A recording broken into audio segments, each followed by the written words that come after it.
And I am live. That is cool. Today is 18th of October 2025, Saturday. And with that, let's just begin. Today we are going to get into concurrency. We have to make our server concurrent. That is, it should be able to handle multiple connections at the same time. Concurrent IO models. Yes, that is what we do. Thread. Yeah, we are going to use thread, but I don't see any C code in this. This is all pseudocode. Okay, this is actual C code. This is also C code, but they haven't written anything about thread, P thread. We have P thread, which is POSIX thread. It is low scalability, whatever that. Why would it be low? Shit, fork, no, no, no, no. Don't use fork when you want to handle a request that, no, no, no. Don't use this, don't use this. And then we have poll, event loop. Okay, I guess they are saying that using thread is not thread per connection, making one thread per connection is low scalability. And in the next section, we will be reading about event loop, thread pool and event loop. And it is high scalability and that will have more C code, it seems. Yep, there we go. Yep, that is C++, C++. Yep, that is all C++. So I guess today it is mostly going to be conceptual thing of what a thread could be doing. Okay, that is cool. And tomorrow we will do event loop. That is cool. Okay. Right now we have concurrent IO models. Okay, what does that even mean? Concurrent. Concurrent is multiple things at the same time. Let's look up prerequisites, basic operating system concepts like threads, process, and concurrency. Okay, we know threads. Okay, above threads we have processes, and processes have threads. Concurrency is the fact, or not the fact, or the concept of running multiple processes at the same time on not at the same time, but conceptually at the same time on a single processor, not code forces. Expelidro. Okay, so yeah, they are saying that we should have three three prerequisites. We need to know threads, what are processes, and what is concurrency. Let's see what these are. Concurrency. Let's go. Concurrency. What is concurrency? Concurrency is nothing. Like concurrency is like only a concept. It means it is a concept which says that we can run multiple processes at the same time on the processor. That is just it. And by at the same time, take this part at the same time with a little grain of salt, because these are nothing is running at the same time. It appears to be running at the same time because your processor is a processor. It can only do one thing at a time. Yeah, run multiple processes at the same time or seemingly at the same time. Let's do seemingly at the same time on the processor. Yep, that is concurrency, and that makes sense. And what is synchronization?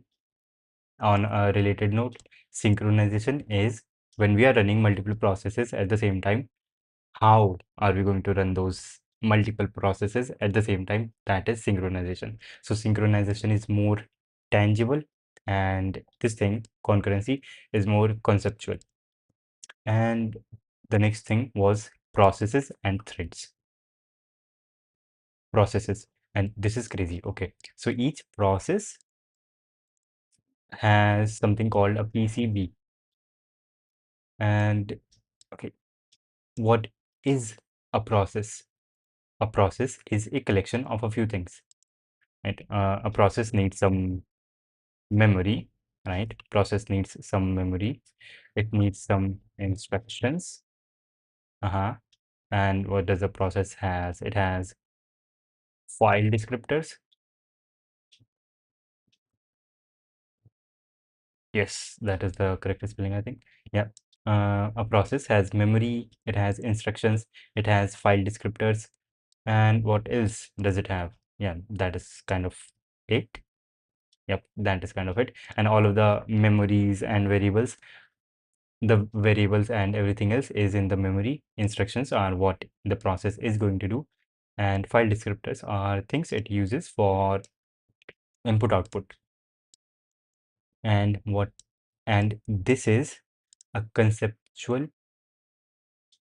thing. This is the combination of these things is called a process. And memory that a process is using is just somewhere in the memory on the RAM, and the instructions that the process is using, it is also somewhere in the memory. You could have your memory. Ah, shit, that is not the memory. You could have, yep, let's say this is your RAM, like literal RAM, random access memory.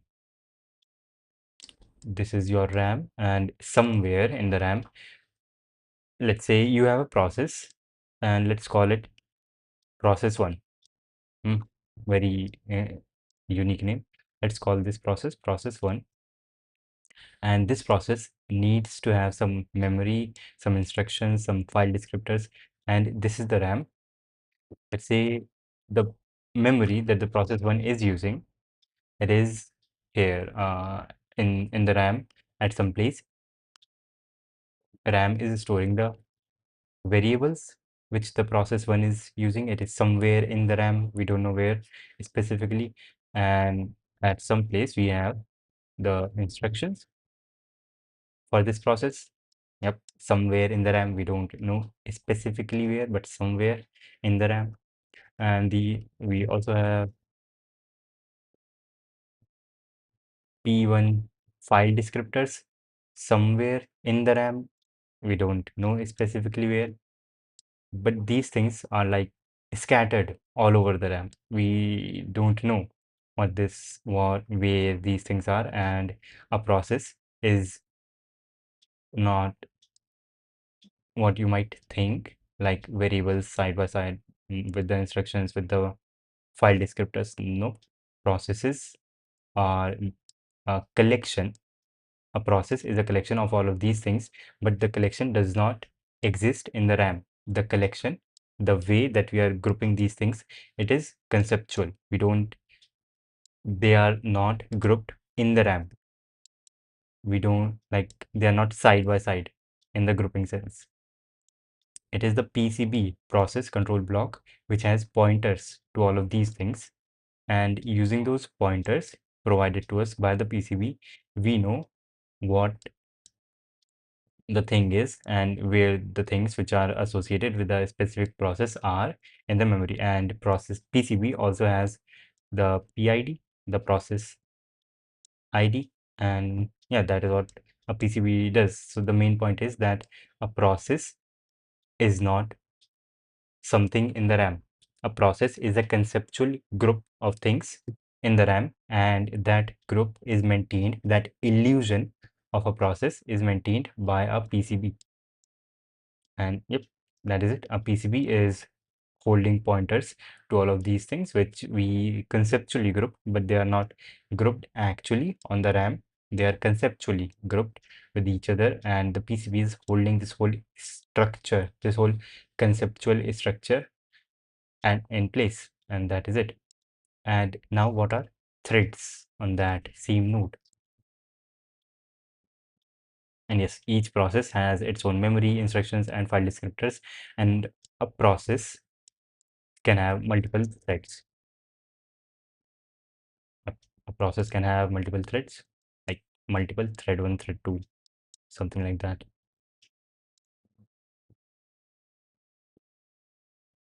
Right. And how are threads different from different processes? Hello, current completion status. On the project. Yes, shit. We are here on chapter number 5, building our own Redis. Today we have concurrent IO models, and this is more, look at this. This is just pseudocode. So this is more theory, because here in the summary they are saying that if to hold multiple connections to our server at the same time using a thread per connection, that is a like bad idea, low scalability, and processes per connections. If we fork a new process for every connection, that is like creating a new process for every connection that we get. That is very bad. We should not do that. This is like creating a whole new process to handle a single client. That is not good. So yeah, this is low scalability, and in this article they have not elicited or like explained enough of how we can do this in C++ or any language. This is mostly pseudocode. We have a little C code here. So yeah, but in the next article, they are going to talk about event loop, which is high scalability. And then we will be writing more code. But since today this is what we are doing, we will write mutexes and we will create threads and all that good stuff.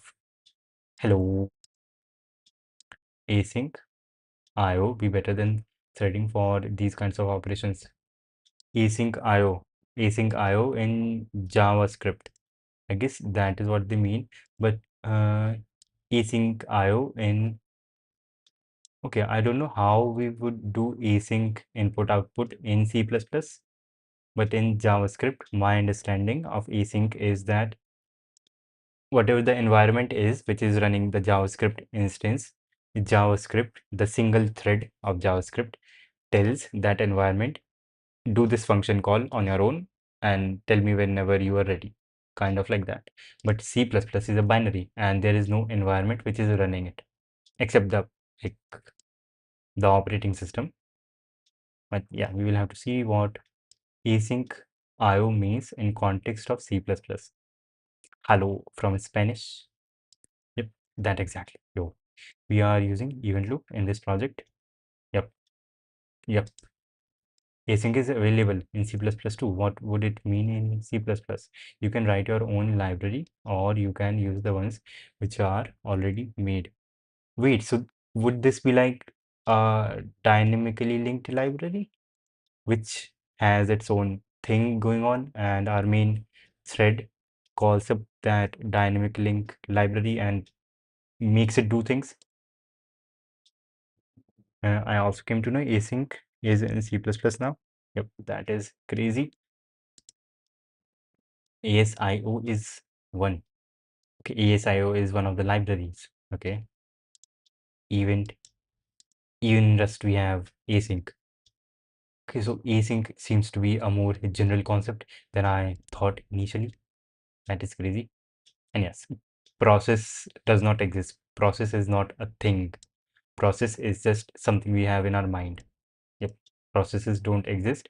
These are just scattered bits throughout the RAM, and the PCB holds pointers to these things, and we just suppose that this is a thing. But processes do not exist. Processes are not an actual thing. And having threads means creating a new thread for a process simply means that this new thread will have the same memory as the main process, but different register contents and different instructions. Yeah, that is what a thread is. If a main process creates a thread, they are going to share the same memory, but the contents of the register are going to be different, and the instructions which the thread executes are going to be different than the instructions that the main process is executing. And that is crazy. Why do we need the same memory? We need the same memory so that whatever this thread does, whatever the output this thread generates, since they are sharing the same heap space, the main process can pass in a pointer to the place where this thread is supposed to store the output. And when the thread exits, the main process can take the output by just accessing the pointer which was sent to this particular thread. That is what we are going to do here. Yo, yo, process, don't you mean yes, yes. um, Santa Claus does not exist. Hello, I saw your and want to know how you implemented the Mist project. Shit. Any documentation? So the documentation is just these videos, I guess, and the Mist is just this thing that I'm doing right now. And yeah, till now we have done this like introduction. It is just theory. Then socket programming. This was also mostly theory. Then this was the main thing. TCP/IP, and then a request response protocol. This we did yesterday, and that was cool. That was pretty cool. And this is all I've written in the GitHub Mist project.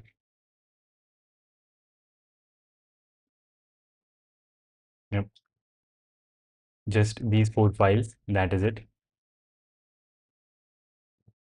Shit, I have my caps lock on. Okay. Yes. Shit. Caps lock. The caps lock in my keyboard is mapped to be used as control instead of caps lock, and that is not working right now. Modifier keys, USB keyboard, caps lock, work as control. Yes. And now we are good. Yep. You can do this. Like, look at this. Just read this and keep implementing whatever you see. That is cool. And now, yep. So we know about concurrency, running multiple processes at the same time, seemingly at the same time, not literally at the same time. You cannot do multiple things at the same time, no matter how good your processor is. And by a processor, I do not mean multiple cores. If you have multiple cores, you can literally do multiple things at the same time. By processor, I mean a single core. If you have a single core, you can only do one thing at a time because that core has a limited amount of registers, and those registers cannot have data related to different processes at the same time. So yeah, we cannot run multiple processes, but seemingly running them at the same time by stopping one and context switching and starting the new process, which was like in the waiting list. That concept is called concurrency. Then we have processes, which we actually don't have. They are just a, a myth that the society tells us. Processes do not exist. And then we have threads. Threads are smaller, like lighter versions of a process which have a parent process, and they share the same memory space as the parent process so that they can communicate easily, but they have their own instructions and their own register contents. And on to concurrency. And shit, this is going to be cool. Create a new thread, do something with the connection on the separate thread, and yeah, just create a new thread whenever you get a connection. Yep, continue to accept the next client without blocking. That is literally crazy. How will you implement async operations? I will have to see. I don't know how will I implement them. More like multi-threading versus multi tasking. Multi-threading, we have a single process having multiple threads. Multi-tasking, shit, multitasking. What is multitasking? Uh, uh, computers. Meaning, what is multitasking in computer? The ability of a computer to run multiple tasks or programs simultaneously by quickly swapping between them, creating an illusion of execution. These two things are different. Multi-threading and multiprocessing. Multiprocessing, I would say, is a more operating system concept, but multi-threading is also operating system concept. Multi-threading, we have a single process and it is running, but how, this is about what is happening and this is more about how it is happening. This is telling us a single process can have multiple threads, but this is telling us when we have multiple processes or multiple threads associated with a single process, how they are going to run seemingly at the same time. Yo, hello, yo, let's go. You were using Vim till now? Were you writing? Yeah, learn Lua. It is very simple. It is simpler than Python. Why comment did show it up? Ah, good. Exactly the same thing you said. Context switching very fast makes it seem like multi-threading. Yep, makes it seem like multi. Wait, either I'm not getting what you mean by multi-threading or something is wrong.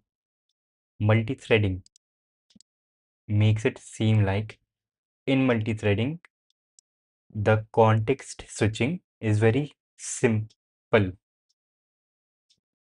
Uh, multi-threading, uh, context switching is very fast. It seems like multi-threading. Multi-threading is a thing. You don't have to make it seem like anything. Context switching is very fast. It makes it seem like multi-threading. I think instead of threading, there should be multitasking in this place. And I said process is nothing, just illusion created by devs, like time is created by clock companies. Yes, exactly the same thing. Implements multitasking since Python's GIL, okay, some library belonging to Python, don't allow multi-threading before Python 3.3. Shit. So whenever someone wanted to create a new thread, okay, now I get what you mean. Okay, now I get what you mean. So whenever someone wanted to create a new thread in Python, the Python language, since it didn't allow multi-threading, the Python programming language, it used to create a new process, complete new process, which makes it seem like you are doing multi-threading, but actually you are creating a new process.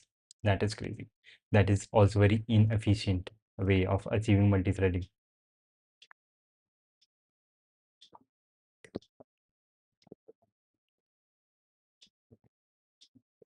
And to the second, thread-based concurrency. Okay, a connection-oriented request-response protocol can be used for any number of request-response pairs. Uh-huh. And the client can hold the connection as long as it wants to. So there is a need to handle multiple connections simultaneously because the client can hold a connection as long as they want to. So that they do not DOS themselves, they need to have multiple connections simultaneously, because while the server is waiting on one client, it cannot do anything with other clients. Makes sense. This is solved by multi-threading. Pseudocode is this. Okay, you create a socket, you bind it to some address, you listen on that socket, and you get a connection. You create a new thread and do something. You call this function, which takes this thing as the argument and runs it on a new thread. And then you don't wait for anything, you just go on and take the new connection, like take another connection, create another thread, and keep doing it whenever, yeah, whenever you have a connection. And in the connection, whatever you want to do, you can do. Read, uh, read the request, process request, send back the response. You keep doing this while the connection is not closed. Yeah, keep handling the client on the thread. Why aren't threads enough? That is a good question. We will not bother with threading because most modern server apps use event loops to handle concurrent I/O using without creating new threads. What are drawbacks of thread-based I/O? It's okay. I thought, wait, shit. I thought servers use, yo, shit, my bad. Not my bad. YouTube is bad. I think we should create a clone of YouTube. That was the definition of multitasking. Multitasking does that context switching very fast, giving appearance of multi-threading. Makes sense. And you'd only do this if your native language does not provide the facilities of multi-threading, because multi-threading is inherent inherently faster than multitasking, because in multitasking you have literally different processes, but in multi-threading you have different threads which are associated to a single process and they share the same memory, which is a good thing. Global interpreter lock. Should something like mutex, I suppose. His terminal is slow, so a little too slow. The whole context gets lost. Yeah, it is not made by some smart people. We can maybe put some pull requests there. Okay, so I thought that servers use multiple threads for handling new requests, but no, they use something called event loop from JavaScript. Or shit, I thought that event loop is something which is associated to JavaScript, but event loop is seems to be something more general than a JavaScript term. Okay, so this is going to be more constructive than I thought. Memory usage. Many threads mean many stacks. Uh, yep, they have their own stack, but the heap is common with the main process. Yeah, they should have their main stack. They should not be able to change the stack of the main process. That makes sense. Stacks are used for local variables and function calls. Memory usage per thread is hard to control. Overhead. Mhm. Stateless clients like PHP apps will create many short-lived connections, adding overhead to both latency and CPU usage. Okay, so overhead is high and memory usage because they have their own stack, it seems. Mhm. Forking new process is older than multi-threading and it costs even more because you are literally creating a new process. That is always bad. It is in the same league as multi-threading, but bad than multi-threading. Multi-threading and multiprocessing are still used when there is no need to scale to large number of connections, and they have a big advantage over event loops. They are easier and less error prone. Yep. Multi-threading seems easy to do than whatever event loop does. So that is their advantage. And if we do not have multiple large number of connections which we have to handle, then we can just go with multi-threading. Mhm. And now event-based concurrency, which we are actually going to implement. And this is just a pseudocode, but we will see how to actually write this thing in C++, which is going to be cool. Also, Python doesn't create new process in multi-threading. It runs on the same parent thread, just switches the job back and forth. I thought this would be that it creates multiple processes because you said they do multitasking. Okay, shit. So the multitasking is in Python, which you were referring to here, is not handled by the operating system, but Python is the one that is switching between the between multiple things and not the operating system. Shit. That is too much work. That is literally too much work. That is too much work for a interpreter to do, I would say, if that is what is happening. Shit.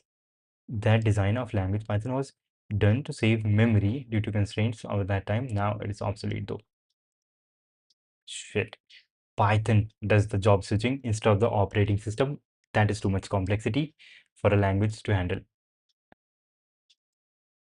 Um, Toy, Tokyo Slip? No. Shit. OpenGL, Vulkan, C++, game dev. Shit, I don't know. Okay, so this is a guy. Okay. Python design is quite complex. I left it after some time. Wait, Python is simple, but the design of the Python interpreter is amazing. It's like crazy.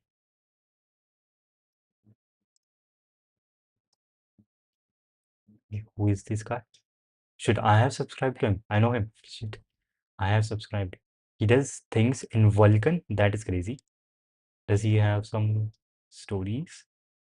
Playlists for learning.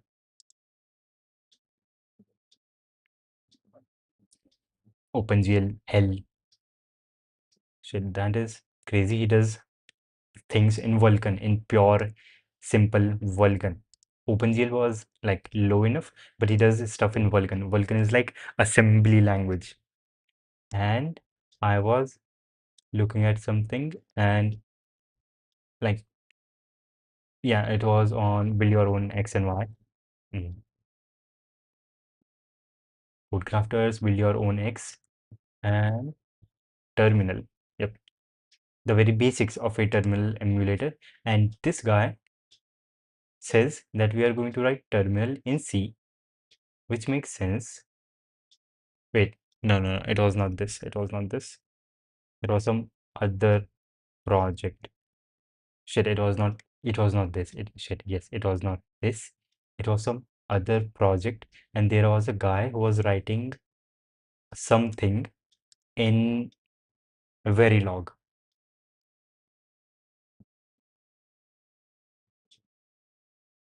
Your own terminal emulator. There was a guy who was writing his own Verilog. I guess this anatomy. No, it was not this. There was a guy who was writing a terminal emulator in Verilog, which is messed up. You are not supposed to do. You're not supposed to do it. Yo, Terry Davis. It must be calling OS under the hood somehow.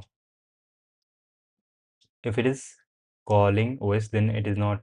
Then Python is not the one which is handling the multi-processing, which is pretending to be multi-threading. Yeah, Python design is complex, and they are doing this much work to make the language seem simple to the user. Hell engine. Shit, he's making hell engine. Shit, I watched this video. It seems, bro. Yep, bro's cool. Wait, why are his videos just like 1 minute long? He does live streams. Uh-huh. Yeah, he does live streams. Wait, he has an actual gun. No, that is the game. Yeah, Verilog is crazy. Vulkan is crazy. Doing stuff in Vulkan is crazy. Tokyo Spliff. Okay, Tokyo Spliff. There we go. Okay, event-based concurrency. Back to this thing. And I love Python. And that Python just works, especially from terminal. You don't need some other HTTP server or thing like JP and all. What do you mean by JP? Just Python. And Python just works. You don't need some HTTP server. Why would you need some HTTP server to run the language or what? You can just run these things. Python? Shit, I don't have Python. Why? Permission denied. Shit, I'm not good enough to write Python. Ah, print hi. Okay, x equal to let whatever. Quit. Yep.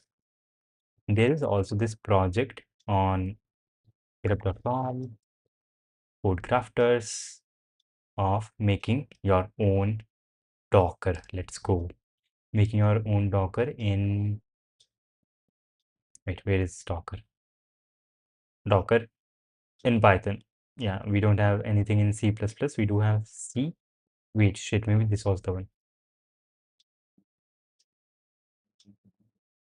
No, this is not the one. Yeah, I guess we will do this one also at some point in a few weeks. Building your own Docker, that is crazy. I don't know anything about Docker, like just the basic things. It solves the problem of it runs on my machine. Yeah, building our own Docker, that would be crazy. But now we have to build our own Redis mist project. Memory is faster. Okay. Concurrent IO is possible without threading. Uh-huh. Let's start by examining the read syscall. The Linux TCP stack handles sending and receiving IP packets transparently, placing incoming data in a per socket kernel side buffer. Okay, what does that mean?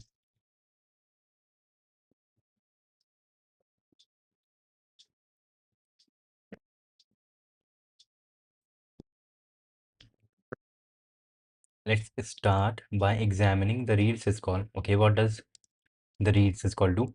The Linux TCP stack. The Linux TCP stack, that is the list of incoming connections to a particular port or to all the ports, handles sending and receiving IP packets transparently, placing incoming data in a per socket kernel side buffer. Okay, transparently placing incoming data in a per socket kernel side buffer. Per socket kernel side buffer.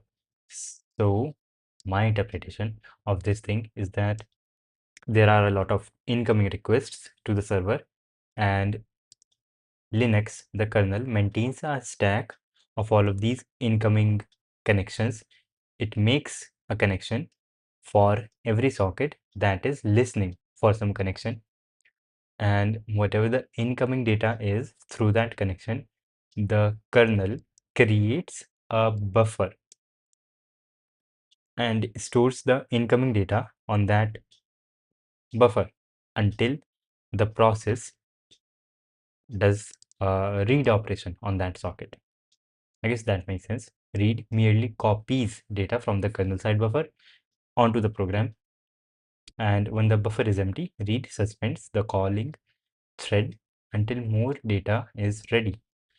Read suspends the calling thread until more data is ready. So read does not do anything if the kernel side buffer, which stores the incoming data from the client, is empty, then read doesn't do anything.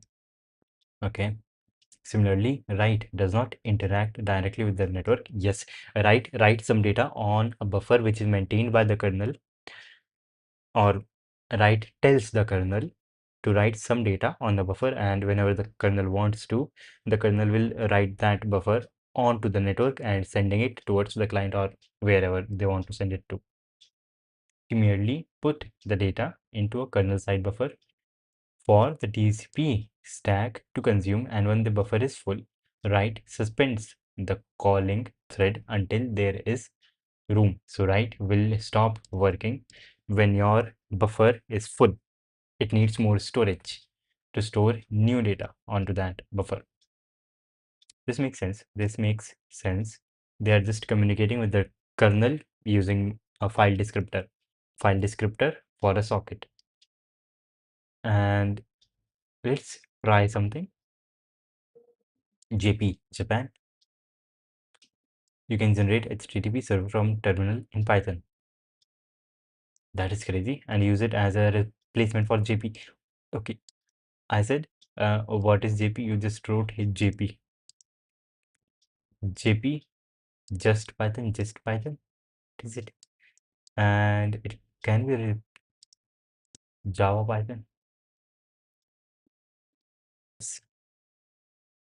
Standard input and standard output are also file descriptors with with standard input is 0, standard output has the file descriptor 1, and standard error has the file descriptor 2. So if we do some read or write call with these file descriptors, we should be able to do like implement what printf does under the hood, and that is going to be crazy. We can actually do this. Okay.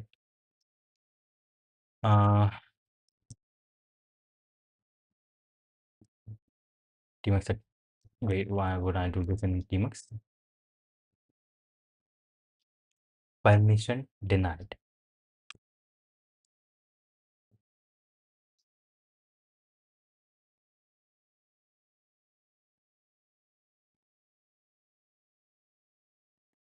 And file dot cpp. Okay. Yeah.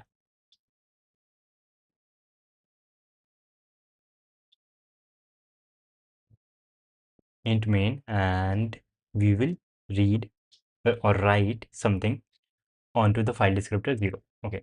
In file descriptor, not 0 but 1. I guess 1. Uh,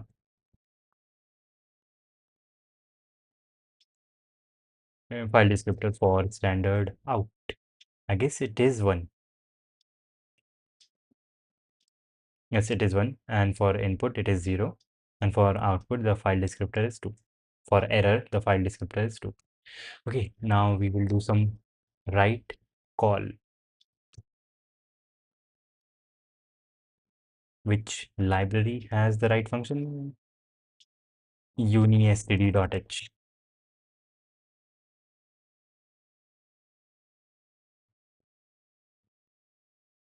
This should work. I don't know. This should work.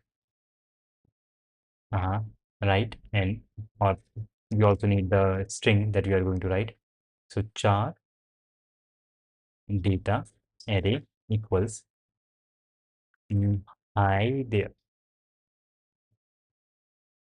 and a new line, and int n equals write onto this file descriptor, give address of data and size of data. Okay, if n smaller than size of data, then we were unable to write the whole thing, and let's do something crazy, and let's say error. We will write the error using the file descriptor 2. Out and int error equals 2, and this thing should be out, and this thing is error, and let's rename this to error message. And if this thing happens, then int or n, let's say n equals, n should be equal to, yeah, we will do a write on this error file descriptor, give the address of the message and size of error message. Okay, and yeah, if n equals size of the error which you want to write, then it return 0. So 0 is like, okay, success. Else return 1, which means error. And here, if, yeah, it just like, if we were here, then there was no error. Okay. G++, file.cpp.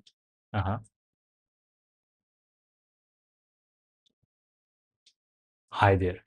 Shit. This works. This works. This is working. This is working. This is crazy. JQ. Shit. JQ. Okay. It is not P, it is Q. Lol. Shit. And also, Java Python is called Jython. That is crazy. Yes. And it is very hard to rewrite printf function in assembly, cause assembly can only print characters, not ints. Blee can only print characters and not ints. Shit. So you will have to convert ints to characters to print them. That is crazy.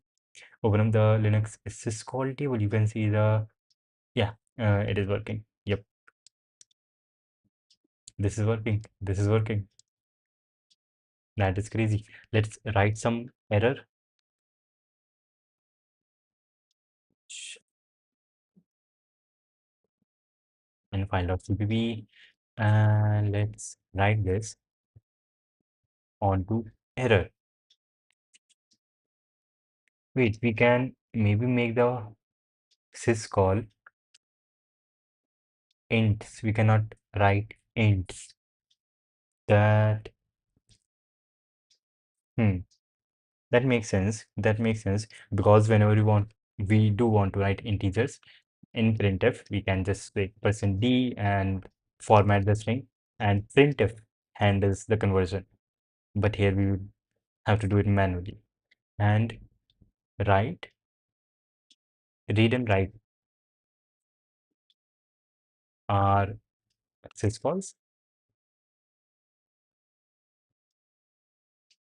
Linux syscalls. What is dex tutor? Read and write. Try to write basic hello world in assembly. Yeah, I can write that. I can write that. I can do that. Hello.s. Let's do this. And we will have section data. How do we define a section? I would have to read something. I don't have code. Maybe not this. It was 2024. I just need to see some header files. Okay, this is how we define a section. And okay, cool. Dot data and uh, my text. How do we say the type? We have to use something like this and say as keys and then the text itself. Hello world with a new line. I think, yep. So this thing will act as the label. And this is what is the type of the label, and this is the value of the label. And what does this type mean? This means whatever comes next, interpret this whole thing as ASCII and put a null terminator at the end of this, which is represented by this Z. Z means zero terminated. And then we have the text section, and we have to say globally accessible. Yeah, that is the right way. The name of the label, then semicolon, then the type, and then the text, whatever the text is. And then we say text for stating that whatever comes next, put this in the text section. And we are saying global main and align to this. We don't have to do specifically, but this thing we do have to do. And let's do this. Okay,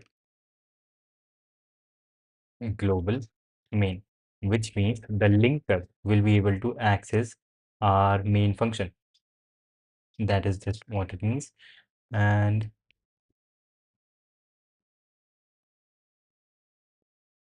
inspect tree. We have a tree, this whole tree. Okay, that is cool. So we have a tree setter running here, but why do we have error?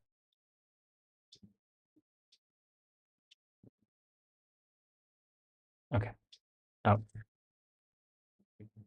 yep, we have our assembly and then main function, which is also a label. And what do we have in this label? First of all, shit, I forgot assembly. I just have to read a few things. Yeah, store these pair of registers onto the stack and create, do whatever the stack pointer is, subtract 16 from that to store these two, whatever the contents are of these two registers. This register is of 8 bytes, which is 64-bit processor, and this one is also 8 bytes. So therefore, in total, we need 16 bytes. And put the content of these registers onto their uh, uh, onto the address, which is the stack pointer, current stack pointer minus 16. And since stack grows downwards, so the higher the stack is, the higher the stack pointer value is, the higher you are, and the smaller the stack is. But whenever you need space, you need to subtract from the stack pointer to get more space downwards and store your things in the intermediate space that you just got. And this exclamation at the end means do this operation, which is stack pointer minus 16, before storing these two things, and store these two things onto that new value that you get after subtracting 16 from the stack pointer. Write is not syscalls, it calls functions from glibc. That is sad. ARM. This is ARM. Try reading assembly dump of the binary you created. Sure. First compile it using GCC, else you will see a lot of nice, and see it calls write. Yes, it will call write. It will call write. If we look at the binary dump, or we can wait, not the wait, binary dump, like we can see the assembly out or file.s, file.s. Yep, this is the whole assembly thing. I don't know why they have to specify the architecture like this. Build macOS 16. That is why I get error, because this thing says version 16, but the macOS is version 26. And yes, global main, and this is how you read something. That is crazy. Read LC. What is LC? LC is something down below. Yep, LC is hi there. LC0 is hi there. And then we call the branch. Then we call the write function there. Shit, that is a lot of assembly for a simple write call. Shit, but not just that, we were doing multiple things. File.cpp. If we just remove everything else and just write something, then the assembly should be like smaller.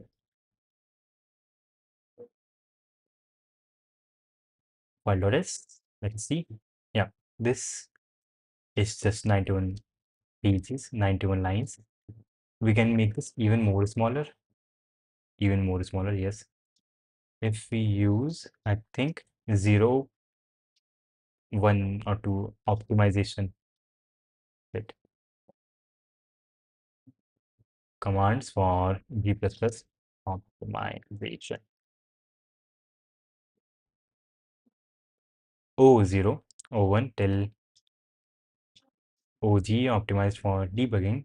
OFast enables all O3, O0, no optimization. Basic, more advanced, aggressive optimization. Let's do this aggressively.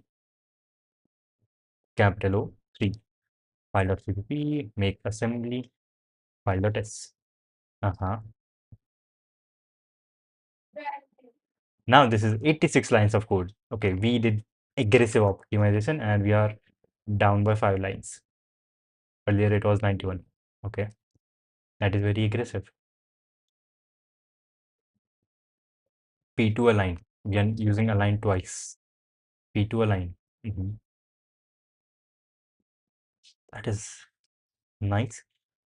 Wait, the main function. Okay, why do we have multiple labels? We are linking between labels again and again. Okay, this one is just not even doing anything. This label is not doing anything. This is just there.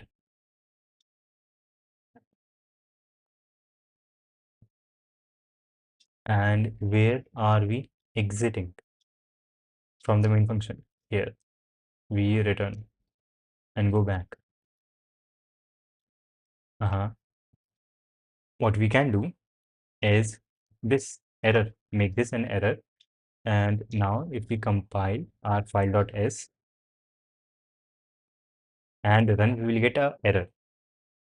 Hi there. And if we do echo percent dollar dollar percent dollar dollar percent. Shit, I messed up. This echo how to see output or exit code for the last program. Dollar question mark. One. See, we changed it to one, and that is why we are seeing one. If we change it, the exit code to something else, then we will see that thing. G++ slash out echo dollar question mark, and we should see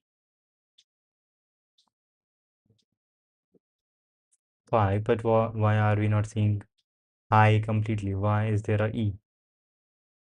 5. We do see 5. That is nice. Hello, hello. Thanks for the new config recommendation halfway through. That is an amazing tutorial, by the way. And the tutorial I saw was for C and C++. Do you know any for Java? Okay, I am against Java, but yeah, I don't know any tutorial for Java. Java docs. Yeah, there you go. Java documentation. Read the documentation. RTFM. Read the friendly manual. Java documentation. Java is an old language, so there must be like crazy classical books. Lol. Yeah, it is capital O. Yes, why using Java? I use Spring Boot majorly, so I use Java. Ah, so you are choosing a language based on a framework. Anyways, let's get back to concurrency. Assembly, we will do assembly someday. We actually did assembly in one of the competitive programming streams. That was nice. It was actually nice.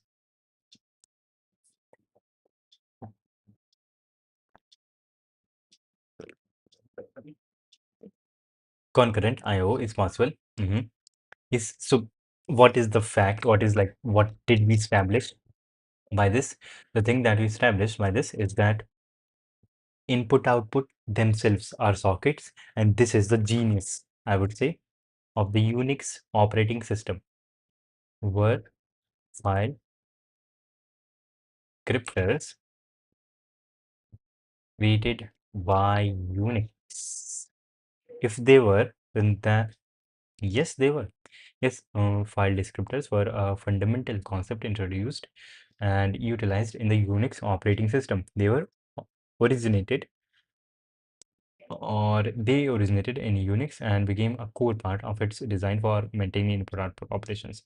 And this is crazy because you can use the same interface of file descriptors to write, does not matter where you are writing, to write to the terminal, you could write to a socket, which we have been doing, or you could literally write onto a monitor.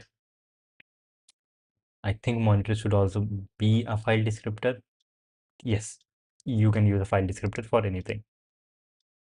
Maybe to even control LCDs on like a little display in a connect controlled by a Raspberry Pi or something. Can we use the file descriptor interface to put things on to a little LED screen controlled by a Arduino? Answer in short. Yes, if Arduino exports the LED screen as a device, if the Arduino exposes the LED screen as a device, example over serial SPI, GPO, general input output, and I square C square, there is a little square there, and your system response represents represents it as a file in here in the devices, then you can use the file descriptor interface to write to it. Essentially, you do send bytes over that connection. The Arduino would interpret them and update the LCD accordingly. So it would be handled by the Arduino. Okay, so okay, there must also be differences in this. Maybe not everything in the dot like slash def folder is a file descriptor. What calls clang? Like this, oh shit, this thing clang because Mac OS is uses clang as the default thing, and even GCC internally calls clang, which is crazy. Even the GCC of wait, if I use the brew version,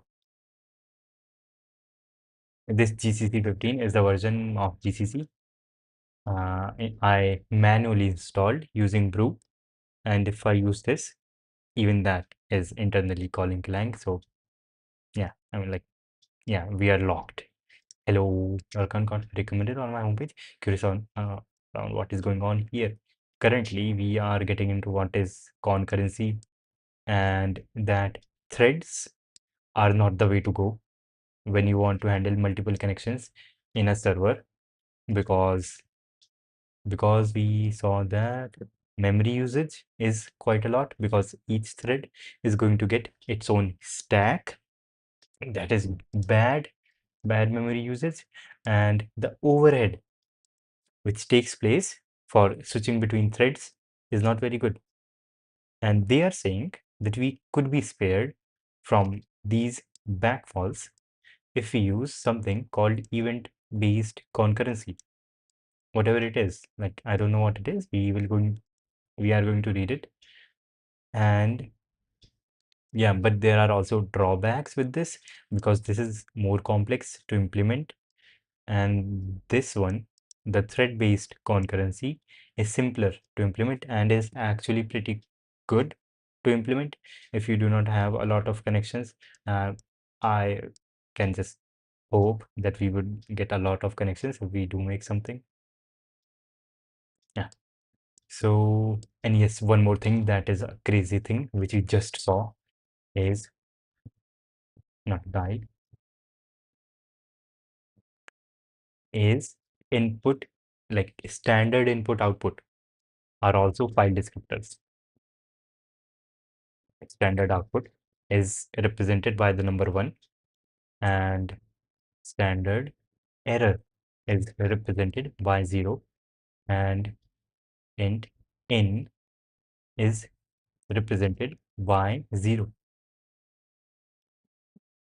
Okay, I guess I misspoke standard error as 1.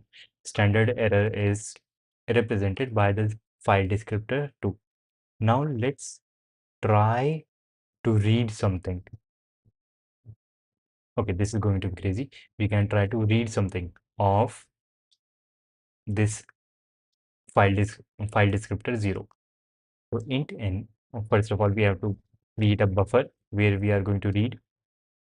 So let's say character read buff size 64, everything initially empty, and int n equals read to the read call onto this file descriptor, give the address of the reading buffer and the size of the reading buff.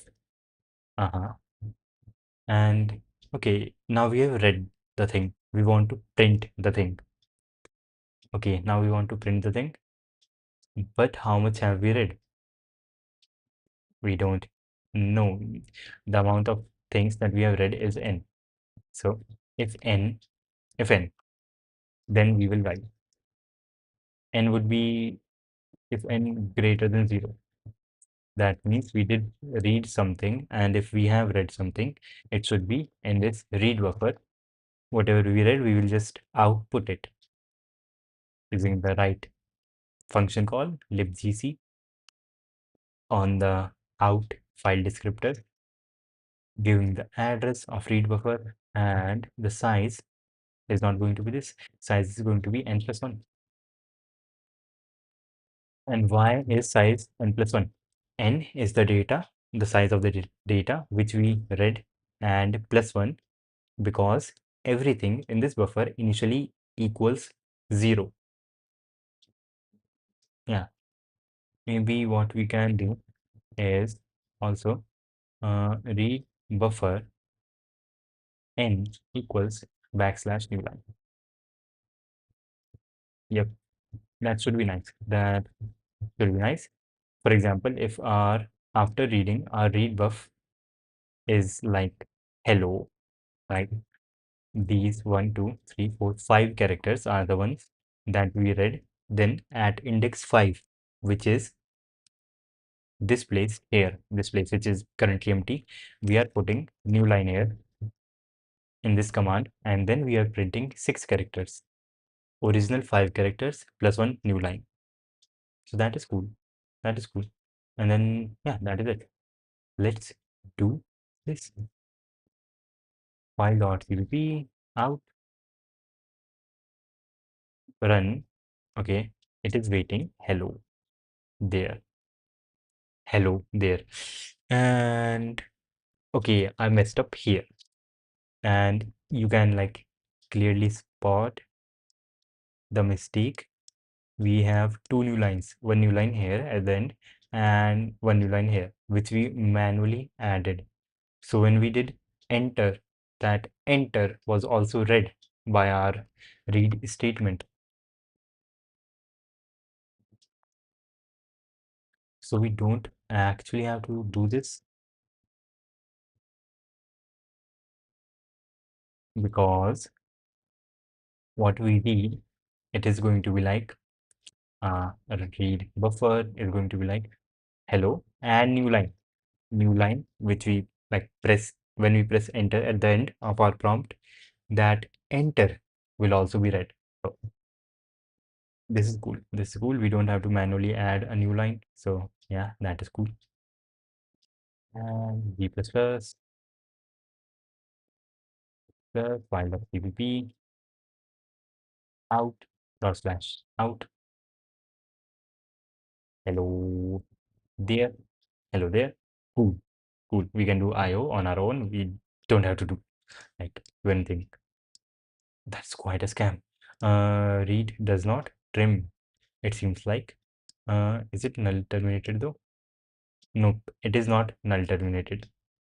But since it is not null terminated, but since we are initializing this buffer using this initializer list syntax, initially this buffer is not going to have garbage values.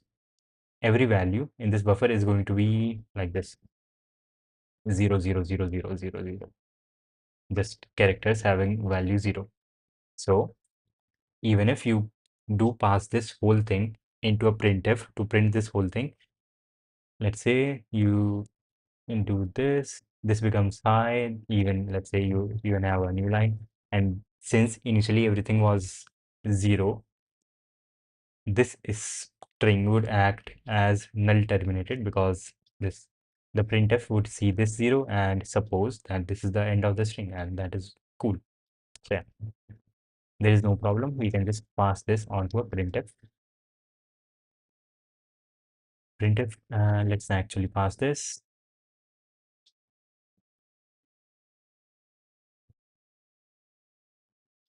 printf file out.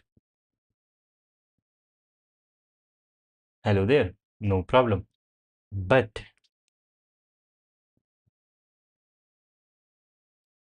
if we were to do stuff like this, now everything is initially not equal to 0.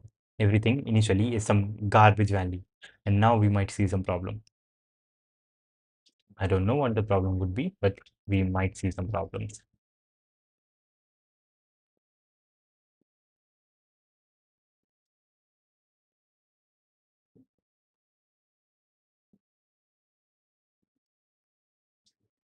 This is like not implementation defined. The problem could arise. The garbage values cannot be controlled by the person writing the code, but whatever the garbage values are, they are there. Maybe we are not getting any, the garbage values themselves could also be 0, which is a lucky incidence. And yeah, which is a lucky incidence. Let's, instead of this, let's write these things as characters to actually see what is there. So for int I equals 0, I less than 32, let's say, and I plus plus, what we will do is printf the decimal value, the binary value. Yeah, let's print the binary value of r buff I,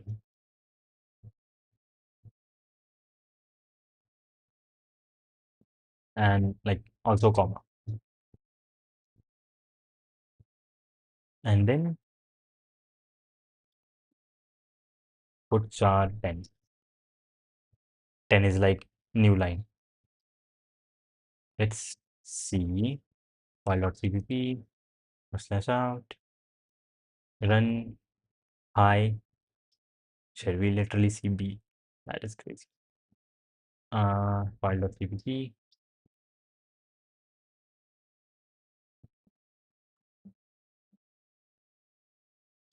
we can say 0 to x to represent this singular byte as a hexadecimal value. And yeah, that is cool. That is cool. File.cpp and jet out dot flash out. Hello. See, these are all garbage values. This is 1, 0, 1, 0, 1. Yeah, all of these are garbage values. And the actual values which we sent are these H, E, L, L, O, H, E, L, L. Yeah, these two are same. 6, C, 6C, L, L, O. And then this is new line. And this is new line. You can see this is new line because A, we have 0A. 0A in hexadecimal means 10. And if you go to ASCII codes, we can see that 10 indeed should be new line. Bruh. We have 10 as line feed, like new line. 10 is new line, so that is cool. And then after new line, by coincidence, we have zeros. So this whole thing was being treated as a null terminated string, even though this was just by chance. And we have some crazy garbage values afterwards. Yep. So yeah, we will have garbage values. And it just, wait, how are you gonna read from it when C wouldn't even know where to stop? No, C would know where to stop. I'm passing in. I mean, first of all, could be two limitations. Why C would stop? It might read the memory not belonging to this. So it is reading from the standard input. And as we saw, there is a buffer which is maintained on the kernel side. For the incoming data, there is a buffer which is maintained on the kernel side. So either the buffer gets empty, which in this case is what is happening. We press enter and that is all that the buffer reads. Buffer does not read anything more. And even if the buffer were greater than the 64 bits which we are using to store the data of the buffer, we are only using 64 bytes to store the data. If the buffer has more characters than 64, then also we would stop reading, because here we are saying that our size of the buffer is just 64. So stop reading after 64. Yeah, that is how this happens. Something like this once, and it just kept on printing the thing which weren't even belonging to. Yeah, just coincidentally, here we have a new line, or like 0. And that is why we were stopping after printing hello and new line. Coincidence, by coincidence. My string was not null terminated, and since then I get nightmares sometimes. Okay, you can sleep now. There is no demon under your bed. Lang is doing some optimization. No, just pure chance. And Also, if we were to make this like this, now I suppose these things, like these random values you were getting, we won't get them anymore. File.cpp output. Hello. Yep, everything is now 0.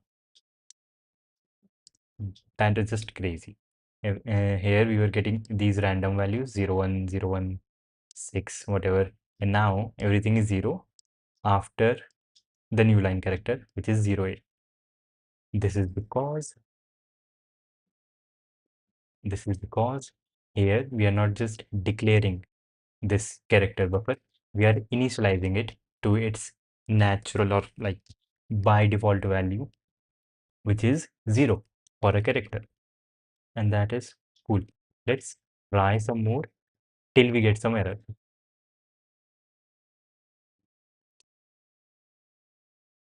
Printf a string read buff, and then printf binary new line. And yeah, clear g++ file.c pp out dot slash out I.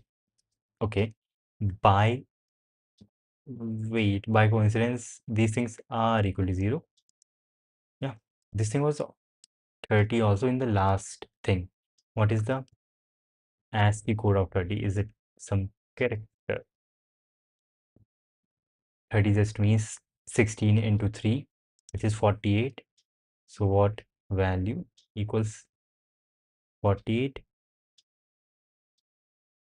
30, 48, 0. Mhm. Let's put hello there, I am good. Hello there, I am good. Okay, this is the new line, and by coincidence again, here we have a null, a 0 character here. So that is crazy. And wait, we seem to be getting the same string. Here, the garbage values are the same as we were getting there, which is crazy. I suppose because the garbage values are created on the stack and stack is the same as the last time that the program ran, but we don't have this value which we were having here earlier.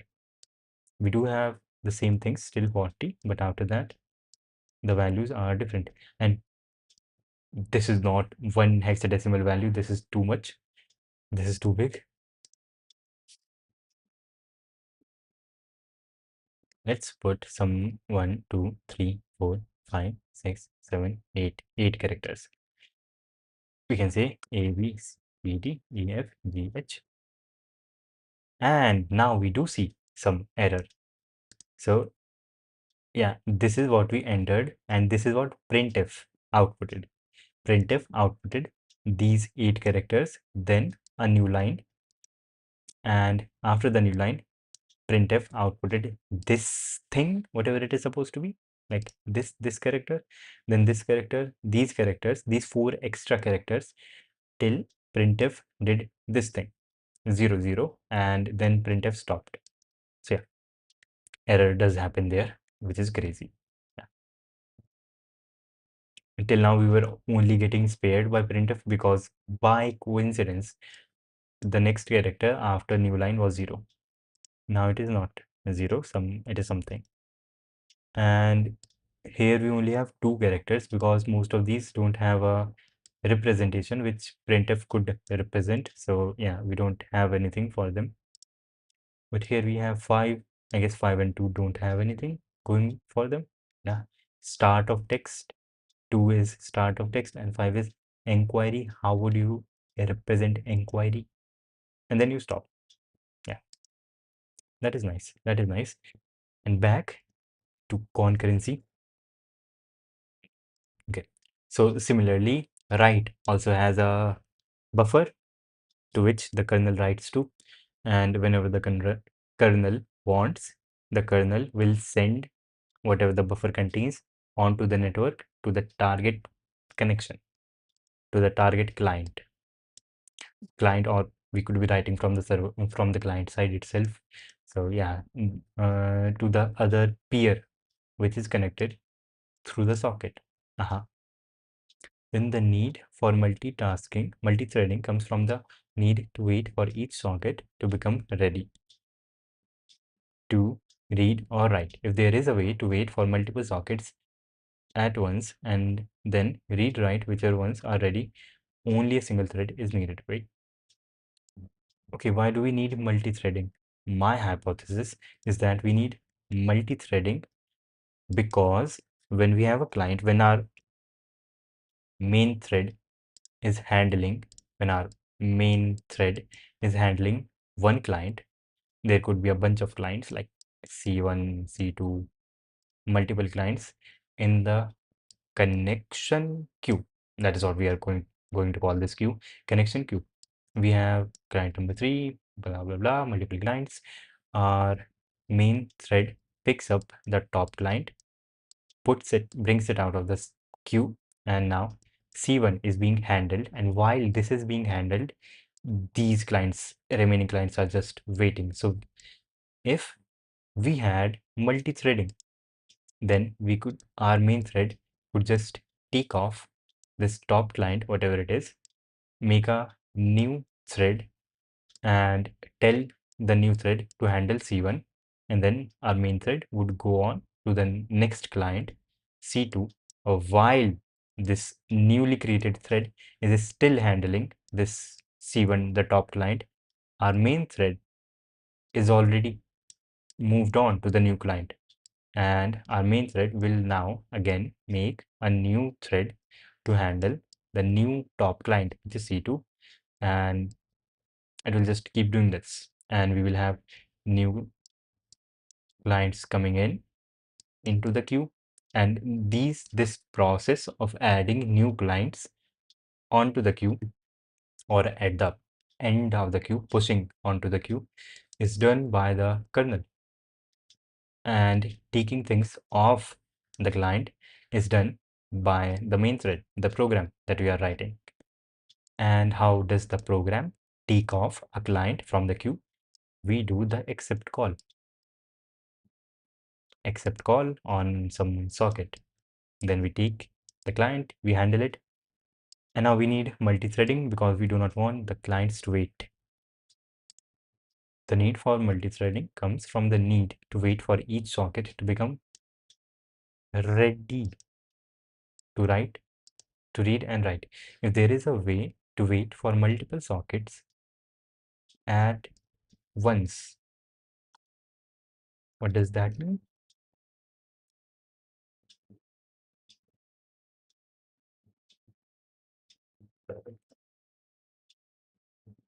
Wait, either this is too concise and too bold to the point, or I don't just get this. The need for multi-threading comes from the need to wait for each socket to become ready. The server waits for each socket to become ready. What does that mean? The server needs to wait for each socket. We only have a single socket which is listening. I guess by saying wait for each socket, waiting for each socket to become ready, I think what they mean is the server has the main listening socket, and whenever we are getting off a client of the client queue, the client C1, C2, whatever these are, whenever our main process gets a client of this client queue, this gives us a connection socket through which our program can communicate with the client. And I guess getting ready in this context, that we have to wait for a socket to become ready for read and write, this I suppose simply means that our main process is waiting for a new connection socket to be built to be able to talk to the client. Yeah, that is the definition with which we are going to go. If there is a way to wait for multiple sockets at once and then write and read whichever ones are ready, only a single thread is needed. So, okay, waiting for a socket. We have multiple clients here. Our kernel has already made connections with these sockets. Wait, has it made connections with these sockets? When the server does the listen call on a socket, the kernel starts to listen on that socket, and whenever there is a client which wants to communicate with the server on that socket, the kernel creates a new, okay, what does the kernel specifically does? Does the kernel create a connection and puts the client onto a queue, and the process and the server, which is the process, can keep connections from the queue and get connection sockets to talk or communicate with the client, or does the kernel simply puts these incoming requests onto the queue, and when the server asks for a client using accept, that is the time when the kernel creates a connection and returns a socket. Like, yeah, when does making the connection happen?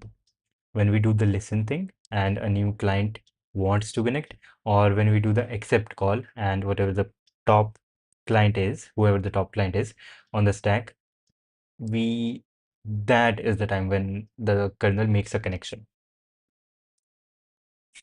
Okay, this thing is telling the kernel, hey, this socket will be a passive socket. I want to accept incoming connections to it. Okay, at this point, the kernel is bound to an IP.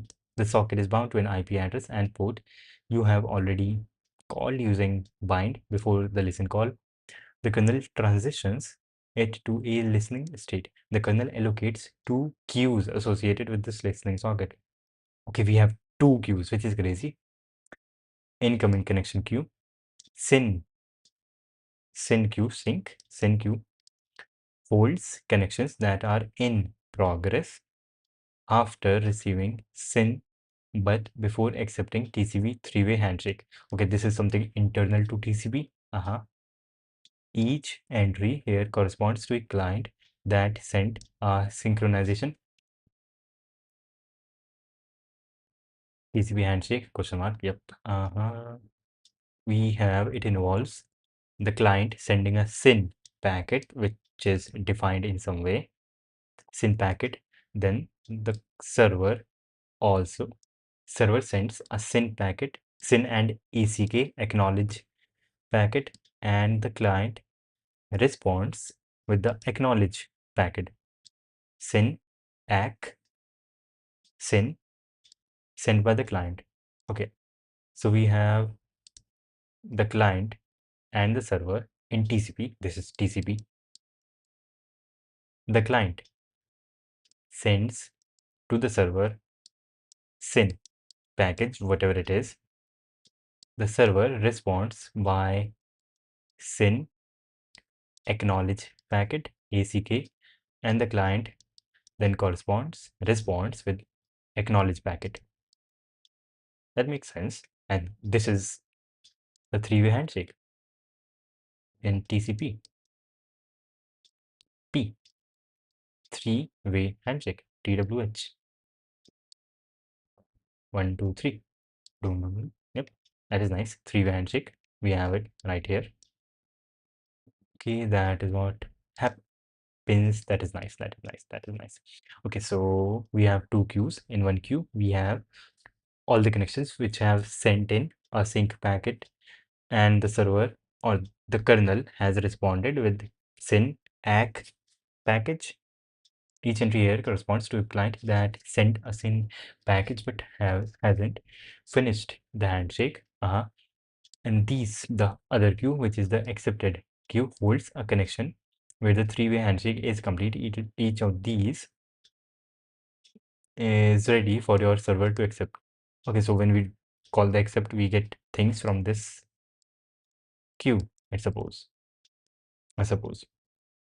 the backlog argument you pass to listen roughly limits the combined size of these queues. Okay, implementation details vary slightly. What happens when a client connects? Suppose a client does this. When the client sends a sync package to the server, we can actually implement TCP. We can actually implement TCP using UDP. How would we implement TCP if we wanted to implement TCP? I suppose we would have to use IP, but how can we use the raw IP thing? I guess we have to use UDP, which is just like almost using a raw IP protocol. Yeah. The client sends the sync packet, the server responds with sync acknowledge packet, and then the client responds at the end with the acknowledge packet. And now it is waiting in the accepted queue, in the accept queue. And whenever we call accept, we get that client. That is nice. We even have some crazy visualization, ASCII art. That is nice. That is crazy nice. Okay. Okay. So we are waiting for a socket to be ready, which means to get ready, which means a client has sent a sync request and we have sent it back a sync and acknowledge request, but the client is yet to send a acknowledge request to complete the three-way handshake or TCP. And that is what they mean by saying waiting for a socket to become ready. If there is a way to wait for multiple sockets at once, since this is a queue, so we can only first put the top socket. Since this is a queue, so we can only really put the top connection here, which is in the waiting queue, onto the accept queue. Wait, if that client never sends back acknowledge, what would happen then? I guess in that case, after waiting for some time, this thing would be dropped by the kernel itself. I suppose that is what would happen. That is nice. That is nice. If there is a way to wait for multiple sockets at the same time and then write to the ones whichever we want, then we can do that. But okay, so is the problem that we are using a queue? Is that the problem that we are using a queue to do this? Because in a queue, we can only really interact with whatever is on the top of the queue. And like if there is a bad, this is the waiting queue, let's say, yep. Every connection that is waiting for the client to respond is here. It is here.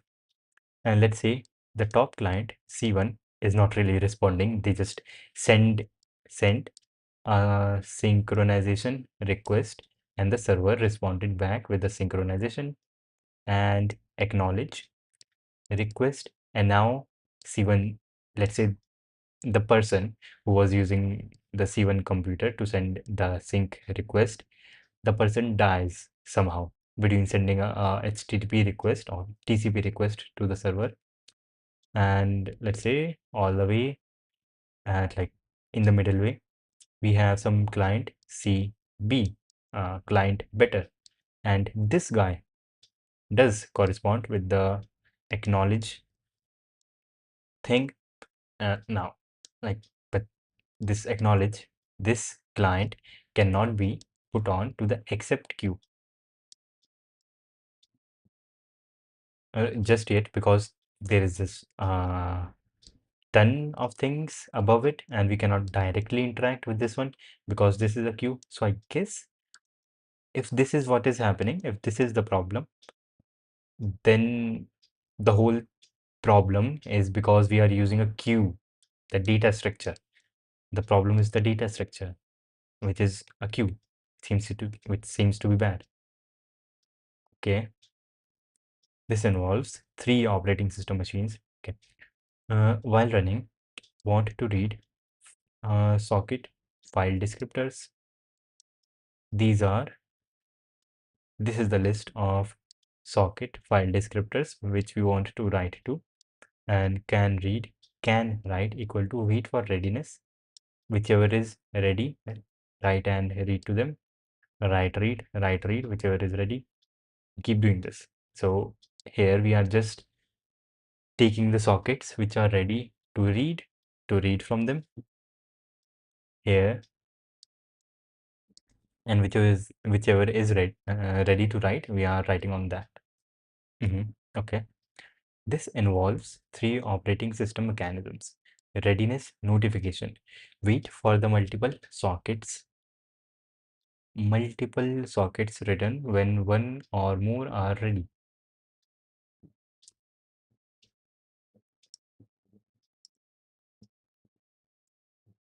We are waiting for multiple sockets, yes, which is a list of sockets. And whenever we have one socket ready, we process the socket. Ready means the read buffer is not empty or the write buffer is not full. Makes sense. That makes sense. That actually fit. This actually makes sense, because even if we are doing multi-threading, that just means, since different threads does not mean all of them are running on the same time at the same time. Like, let's say we have a parent process P, and this has multiple threads, thread 1, thread 2, thread 3, whatever. It does not matter how many threads you create, because they are going to run on the single core. Let's say we are running everything on the same core. They are going to run on the same core, and in a single core you can only run one thread at a time. So even if you create the illusion of having, or like, even if you create multiple threads, it does not mean your program is much faster. You are just increasing a overhead. It would be better to process each thread in the main process. Okay, so that is actually pretty cool.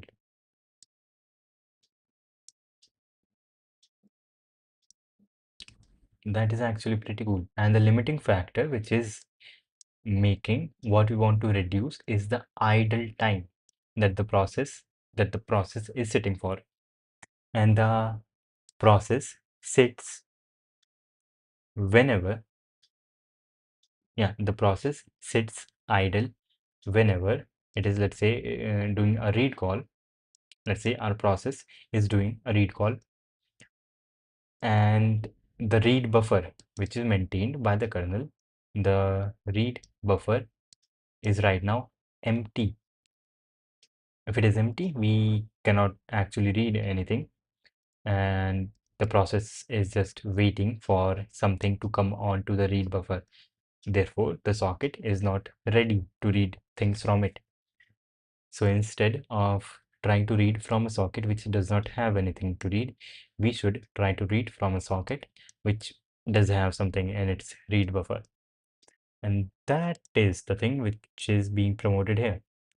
Have a list of the sockets from which we want to read, have a list of the sockets from which onto which we want to write, get the socket to which we can write right now, get the socket from which we can read right now, read on that socket, and write to that socket. That makes sense.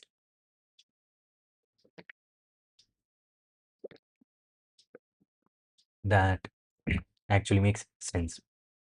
Quite a lot of sense.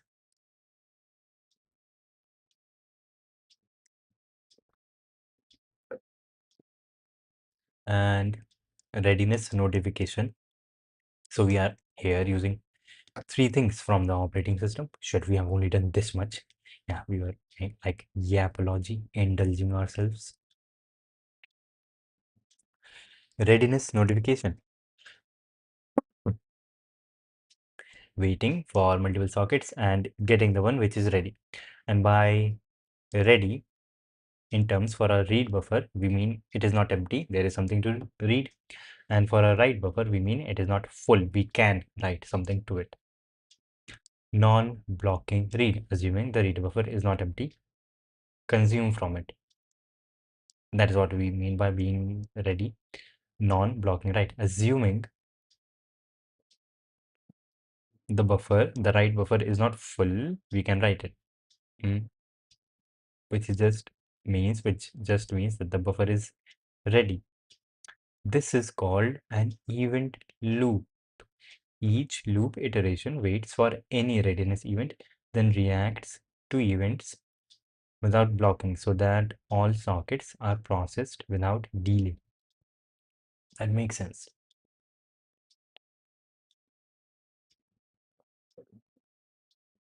That actually makes sense. That actually makes sense. So instead of wasting your time on trying to write on a socket whose buffer is full, you are writing on a socket whose write buffer is not full, has some space. And callback based programming, callbacks JavaScript or common JavaScript to read from something in JS. First, register a callback on some event. Register a callback on some event. Then the data is delivered to the callback. This is what we will do next. Except in JavaScript, the event loop is hidden. While in this project, the event loop is coded by us, pro programmers. We will have a better understanding of this important mechanism. This does seem important, and this will clear what event loop is and what callbacks are in JavaScript. That is cool. That is cool. Event loops, callbacks, everything in JavaScript would be cleared. That is cool. And what do we mean by non-blocking IO? That is also a good question. What do we mean here by non-blocking? Non-blocking IO, input, output. Non-blocking read and write behavior. If the read buffer is not empty, that is, there is something on the buffer, on the read buffer, which we can read. Both blocking and non-blocking reads will return the data immediately. Okay, if the read buffer is not empty, then we can always, why can we not always read? And what would blocking mean in that sense, right? If there is something on the read buffer, then why would a read call be blocking? They are saying if the read buffer is not empty, there is stuff on the read buffer, both blocking and non-blocking reads will return the data immediately. Okay, yes, yes. So why are we categorizing one read call with blocking, with the name blocking, and the other one with the name non-blocking? Let's see. Otherwise, a non-blocking read will return with error EAG again, E again, error again, while blocking read will wait for more data. Okay, that is the difference. Okay, non-blocking read can be called repeatedly to fully drain the read buffer. That that is shit, that is subtle and that makes sense. Okay, so that is the factor which we are using to differentiate between blocking and non-blocking. Okay, so in both the cases, let's read the whole thing first. If the write buffer is not full, we can put something on the buffer. Both blocking and non-blocking will fill the write buffer and return immediately. Otherwise, non-blocking non-blocking will write error again if the buffer is full, while a blocking will wait for more room. Okay, that makes so much sense. Non so we cannot really differentiate between blocking and non-blocking when there is scope for something to be done. Like if we want to read and there is some data on the buffer, we cannot really differentiate between the blocking and non-blocking because both of them will read immediately. But if the buffer is empty, then the non-blocking request will return an error that saying that the buffer is empty, but blocking request will wait for more data. The buffer is currently empty. The blocking request will wait for the data to come instead of saying that there is no data and returning an error and just blocking the whole thing. And in case of write buffer, when we have some space onto the write buffer, both blocking and non-blocking writes will fill the buffer and that is okay. But if there is no space to write on the write buffer, then a non-blocking request will return an error saying that there is no space on the buffer to write something. But if the request which we have made is blocking, then it will wait for some room to be there to be made and then write data onto the buffer. So that is bad because our process would be just sitting idly. And what is happening is these are not docs specifically, these are like build your own Redis. This chapter 5. Chapter 5 is this is mostly models for writing a concurrent server. That is a server which can handle multiple requests, multiple clients at the same time, or like seemingly at the same time. And yeah, so first they said that we could use threads for concurrency, and then they said threads are bad, and now they are explaining what is event-based, and we are reading what event-based means and what is blocking and non-blocking input-output operation. And there is like mostly theory in this chapter, but in the next chapter, we will have code. We will write our own event loop, which is going to be crazy. In C++, we will write our own event loop, which is crazy. Are you check? Yep, I am. My bad. Shit, I didn't see for a long time. Which docs are these? These are just, yeah, build your own Redis from scratch docs. Why not start building? And when you want to build a specific feature, then read about the various ways that it can be built and then build, continue. I'm just following this thing here. Tomorrow we are going to build our own event loop, which is crazy. Like shit, it is going to clear a lot of concepts. An academician, mean, we build something and When you want to build a specific feature, then read about the various ways that it can be implemented. And okay, why is there a question mark? Why is there a question mark? I thought you were telling me. Hmm, why not? Start building. Uh-huh. And then build, continue. Yep, we will continue. What we have built till now is attach, missed. Yep, we have built like 4 files till now. One for normal client, one for a request response based client, and this is a common file which they are using for parsing and stuff, parse length and write length. Yeah, we implemented our own protocol, which is kind of crazy. And then normal basic server using a socket, and then a server which is going to handle multiple clients or multiple requests on a single client connection, which is also crazy. Client says, yeah, client says some stuff, and then the server sends a message, hello from server, and all that. Crazy stuff. And yep, this is what we have today, non-blocking and blocking. That makes sense. We know what is the difference between blocking and non-blocking, not in like any tangible way, but conceptually. Non-blocking except,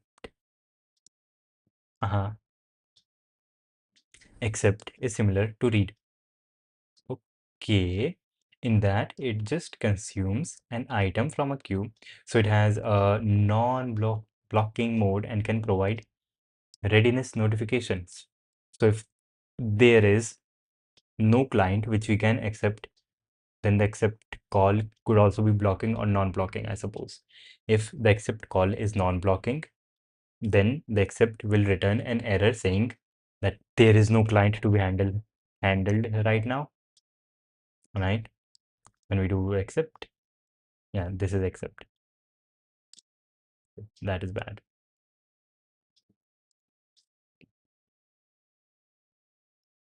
When we do the accept call, then yeah, if it is, yeah, this is the queue. This is our queue. Shit. Yeah, we can do better. Yo, that is much better. This is our queue, and accept looks at the top of the queue and or like the front of the queue, and accept could be of two types, non-blocking or blocking. If the accept is of blocking type, and its queue could also be in two different states, either empty, like nothing, no clients are there, no connections are there, or there could be actually some connections, C1 connection number 1, C2 connection number 2, and stuff like that. So if there is a connection, then there is no distinction between blocking and non-blocking. But if there is no connection here, if this thing is empty, if the queue is empty, then there are differences between blocking and non-blocking accept. A blocking accept would wait for a connection to come here. And while a blocking accept is waiting for a connection, our main process, or like the code, C++ code that we wrote, that is just waiting, that is like sitting idle for for the accept function to do something. But in a non-blocking request, if the queue is empty, there is no request onto the queue, this thing returns an error saying that returns an error to our program, C++ program, that the queue is empty, and we can handle the error. We can say whatever we want to do whenever we see a error. That is nice. NIT Kurukshetra for a guest session where I can email you. Wait, for a guest session, you can email me. Shit, okay. Guest session. Shit. I wouldn't really know a lot, but okay, we can figure something out. My email right here in my discussion description. Shit, where is my email?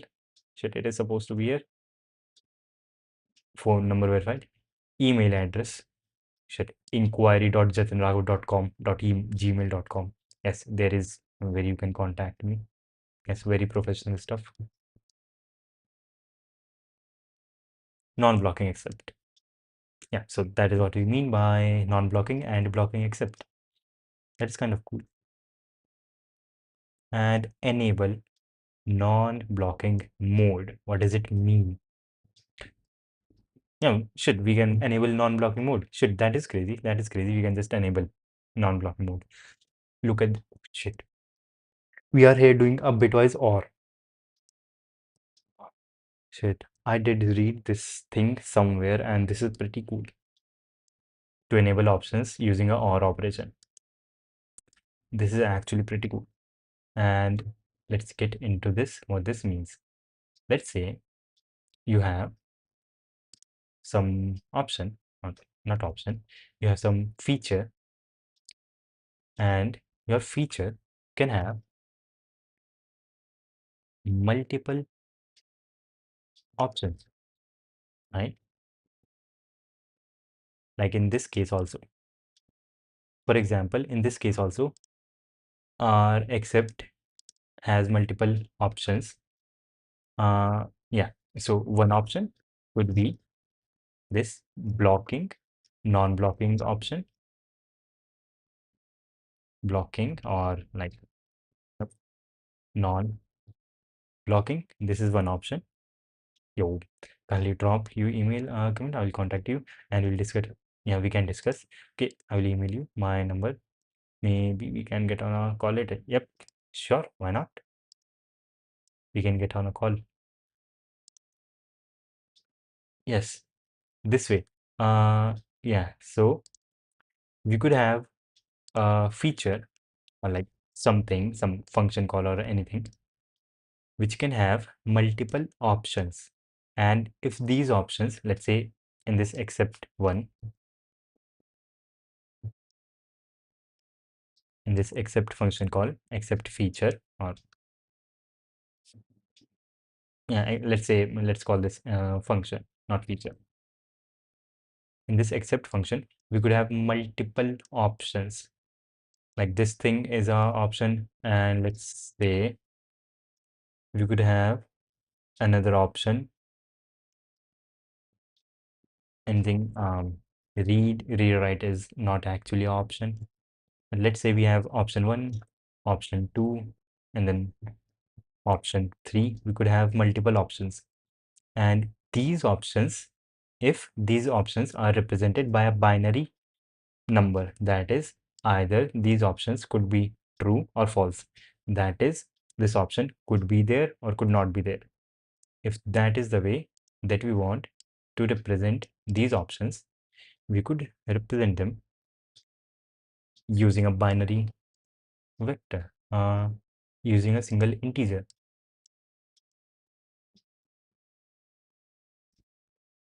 1, 2, 3, 7. Yep, this thing has 1, 2, 3, 4, 5, 6, 7, 8. This is a character, and we can let's say we now name this opt options, and we are saying that this first bit, not even the whole byte, this first bit corresponds to option 1, right? The second bit corresponds to option 2. This third bit corresponds to option 3, right? And what this means is if some particular bit is on, then that option is on. If some bit is off, then that option is off. That is what we mean. And how can we turn on and off these options? We can have integers representing these options. We could have option 1 could be represented by a char, a character, and since here option 1 corresponds to this byte at this location, we can have this char equal to in binary representation. This is a binary representation. Only this bit will be 1 and every other thing would be 0, right? 7 zeros and only one thing is on. And for option 2, should actually use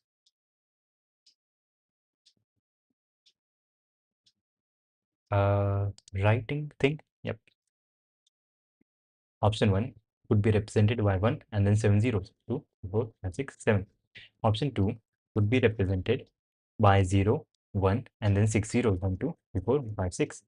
And same for option 3.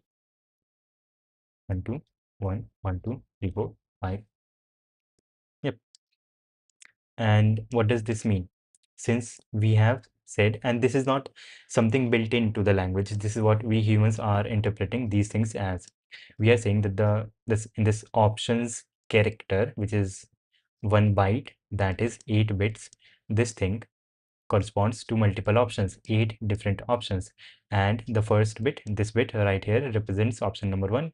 Second represents option number 2. Third represents option number 3, and yeah, anything like that.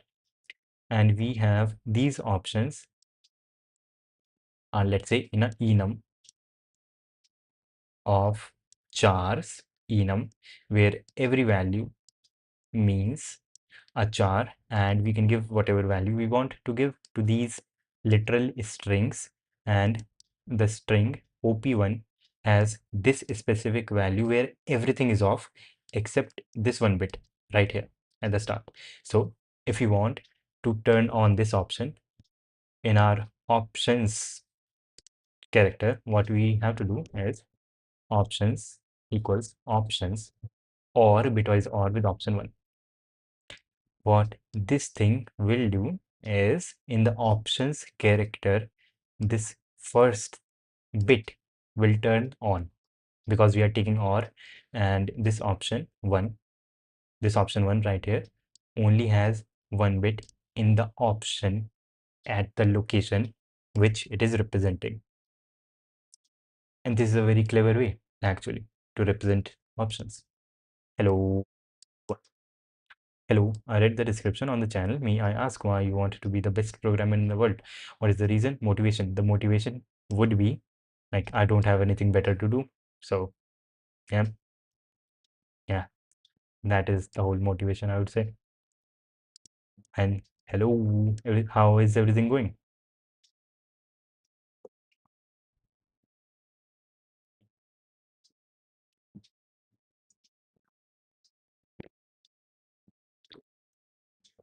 Yep, I am doing amazing. And since shit, when are your like college? No, not college. You are not in college. When are your final exams going to be so that you will be not in 11th standard but in 12th standard? Like I don't know when college school exams happen in America, in Texas. Shit, do you have different times for examination in each state? That would be crazy. That actually would be crazy if in each state final year exams happen at different times of the year. That would be crazy. Yeah, this is one way to turn on and off options. This is like crazy.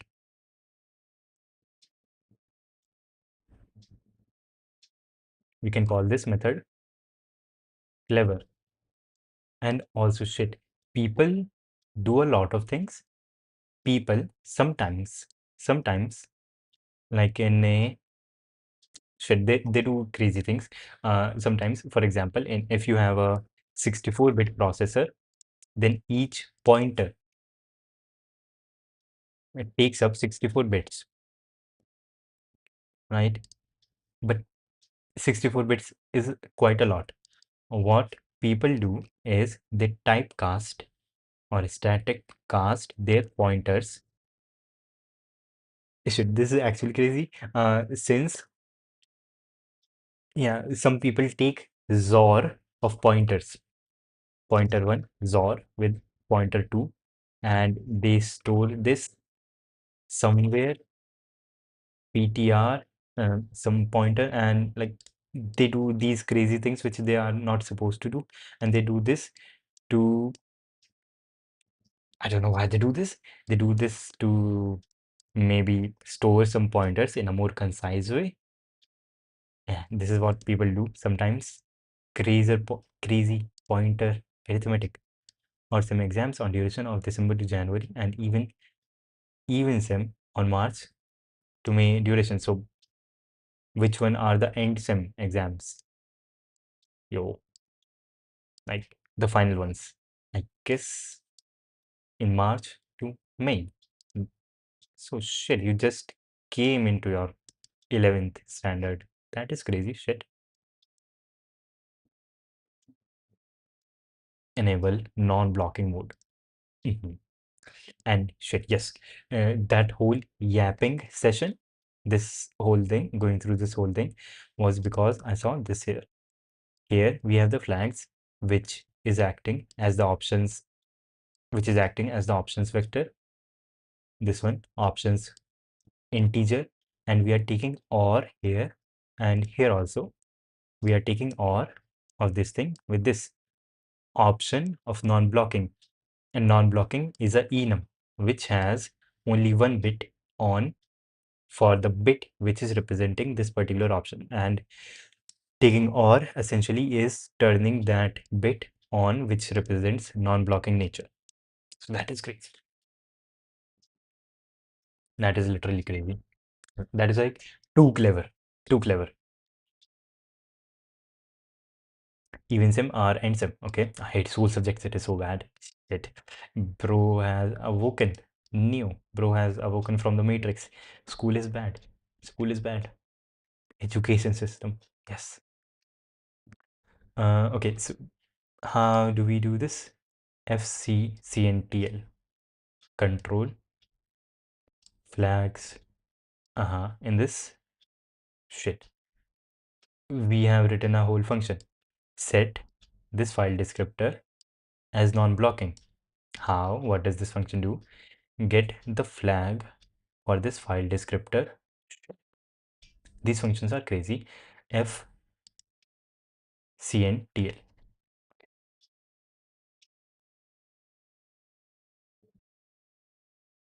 FCNTL manual.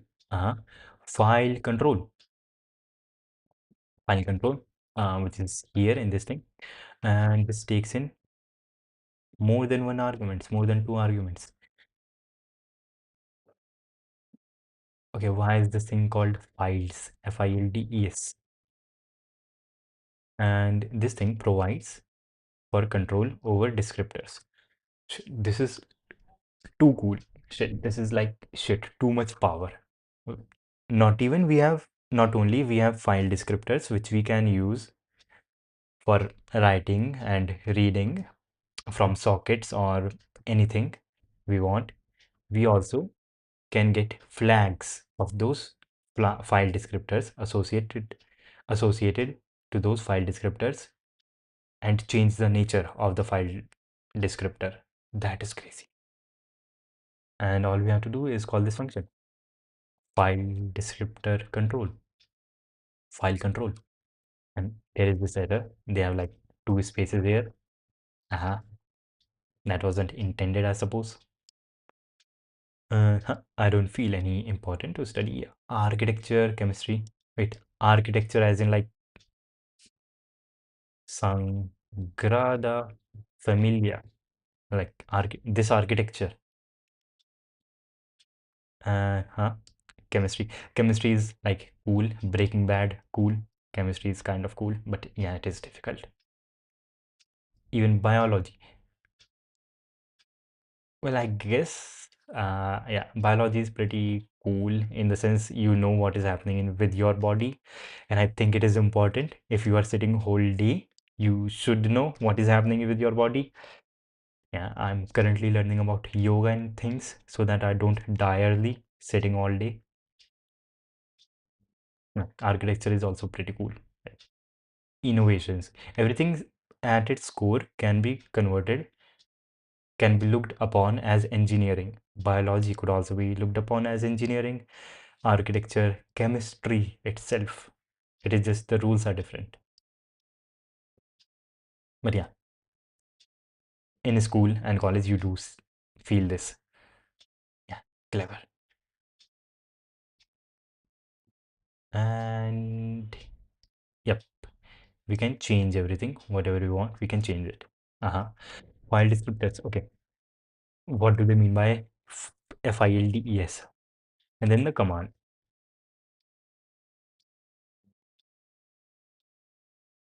Shit. These are things. Here we are sending F file get flag.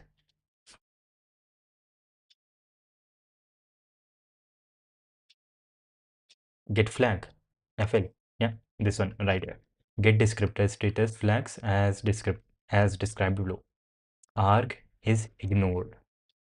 Shit. We pass in this thing as the second argument if we want to get the flag for this passed in descriptor. And this thing is ignored. So we can just put it anything we want. Okay, and then after getting the file descriptor, we change its value by making it non-blocking.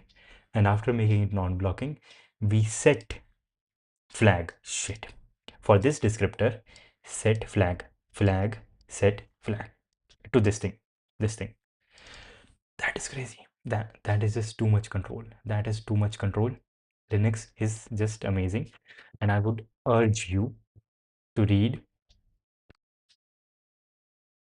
the Linux command line by Mr. Williams Shorts.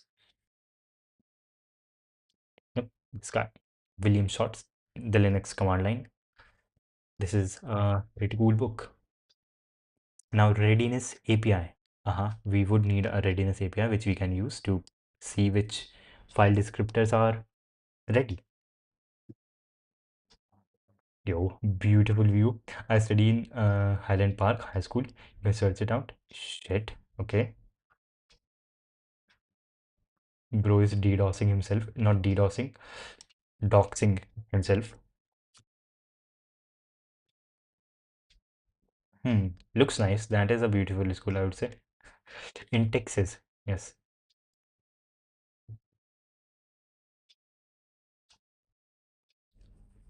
Yo, is that you? No, those are all women. That is a nice place. HL High School. Yo, baseball. I don't know rules of baseball. Rugby or football, as you call it. Yep, that looks nice. Shit, that does look nice. Shit, that is a school. Okay. And I suppose, is it private? I guess it is a private school, not government. Like, this looks too cool to be government school. Highland Park High School. Yep. This looks too cool to be government school. And here, readiness API. We can change the flags to change the non-blocking nature, and we need some API, which simply means syscall. We can think of APIs as syscalls, or shit, syscalls are more complicated, a bit more niche, low level than APIs. So we can think of syscalls as APIs, not the other way around. Waiting for IO readiness is platform specific, and there are several ones on Linux. Okay, so the OS tells us if a file descriptor is ready or not. Yo, let's go. Call Linux. It is a public shit. That looks too good to be a public school. Shit. That does look too good. Too cool.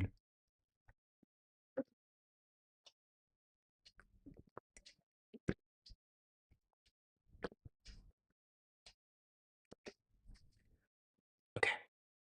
Poll. Shit, I've heard this. Poll. Poll looks nice. Poll. So now what are we reading about? We are reading for some method so that we can ask the operating system, tell me which one of these things, which one of these sockets or file descriptors can I write to or read from. Okay, so what can we do? They are saying that this thing depends on the operating system, the specific platform. like Kali Linux. You can use Arch or you can use Omarki, Omarki Linux by Mr. Daniel Heinemer Hansen, not Daniel Day-Lewis. Yeah, just download the ISO and go through with it. This is the man. He made Ruby on Rails and he is a F1 driver. Like, no, no, shit, my bad. He's not a F1 driver. He drives. He drove, I think, in Le Mans. DHH, Daniel Heinemer, David Heinemer Hansen. I messed that up. Le Mans. Yep, he did drove in Le Mans. That is nice. Look at this. This is, yeah, yeah. Which company did he drove for?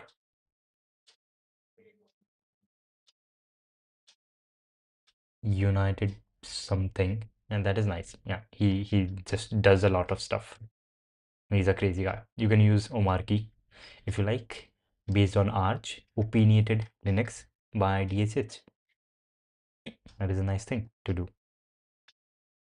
It is boring. Yeah, Linux is boring.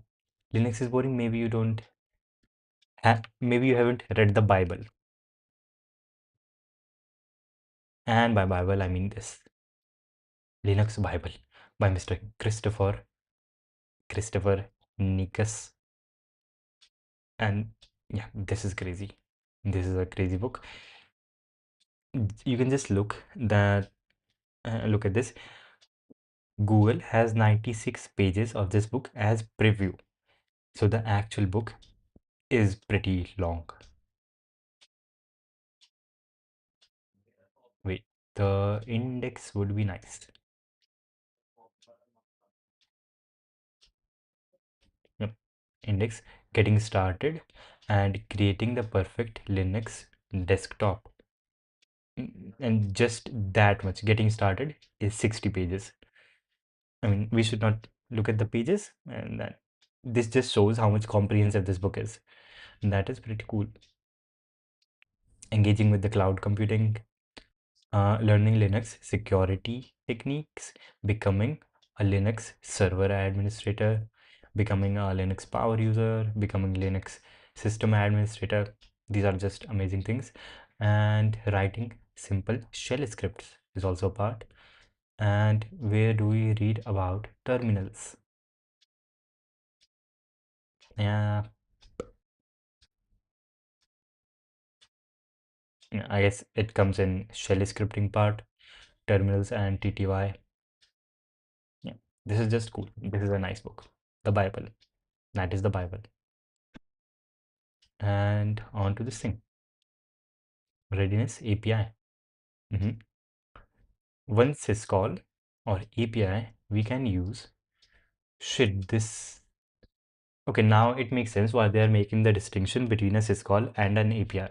Because an API is a library, a GNU library generally, which is internally calling syscalls. And there is not a one-to-one matching. That makes sense. So printf is also an API and not a syscall. Makes sense. Linux is poll. Okay, not Linux is poll. This is one of the readiness APIs which we can use. What is poll? This is the structure. It takes in It takes in poll FD pointer.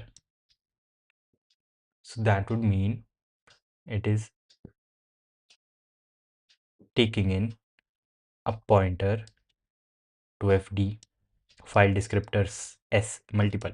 So it is taking in pointer to multiple file descriptors. That is crazy. That is crazy. So an array of file descriptors. That makes sense. That also makes sense. And timeout. And then file descriptors. Type. What is the type of the file descriptor? And okay, poll takes an array of file descriptors, each with an input flag and an output flag. Okay. Okay, takes in a array, and each array element is this structure where the first thing is an integer, which is the file descriptor itself. Then second we have event and our events. Request, want to read, write, or both. Okay. Returned, can read, can write. Okay, this is the list of the events which we want to check for, and the poll API will fill or return the output in this this integer or this short, which is 8 bits, 8 by which is 16 bits. Short is 16 bits. Okay. Then poll takes an array of file descriptors, each with an input flag and an output flag. Yeah, input flag and an output flag. The events flag indicates whether you want to read, which means poll in, or you want to write, poll out, or both, which is or, which just means turning both of these options on, taking or of them. The R events flag returned from the syscall indicates the readiness. Okay, the timeout argument is used to implement the timers later. Like look for readiness in this array for this much time, I suppose.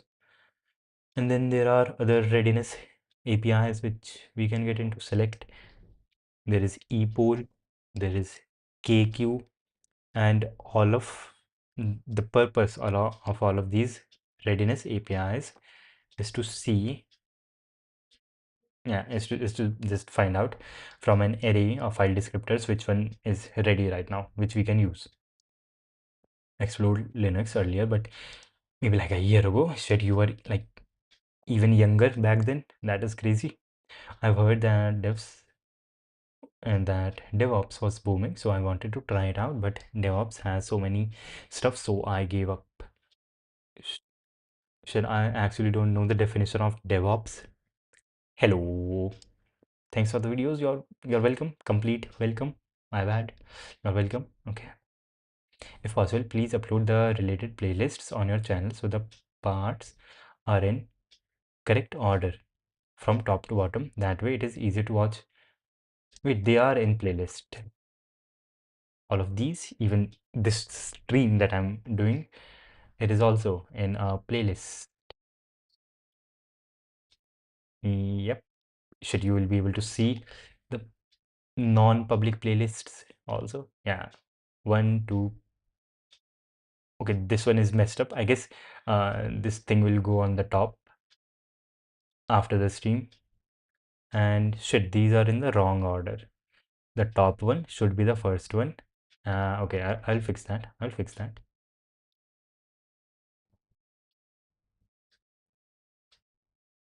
Yeah, the purpose of these things, these APIs, is to just check which file descriptor among the array of file descriptors that we are passing, which one is ready. For what? For these events. For read or write, poll in, poll out. And yeah, poll is just one of the simplest readiness API we could be using. That makes sense. Okay. Readiness APIs cannot be used with files. All readiness APIs. Yes, we are intentionally skipping over these because we have gone through a lot of theory. Yep. And yeah, it just feels cumbersome to go through more theory. Oh, Kubernetes, Jenkins, stuff like that. Oh, okay.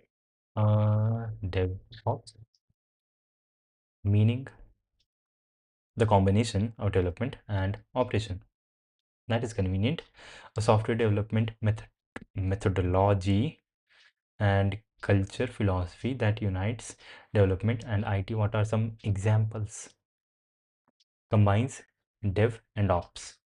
What is ops? Dev is development, making a website or an application. Ops, it emerges software ITs into a single cohesive workflow. So My understanding of DevOps was that this is for CI CD things, continuous integration and continuous deployment, so that whenever you make some actual change in your production level product, that automatically ships itself. That is continuous integration, CI/CD, and we can set it up in GitHub workflows, I suppose. I don't know specifically.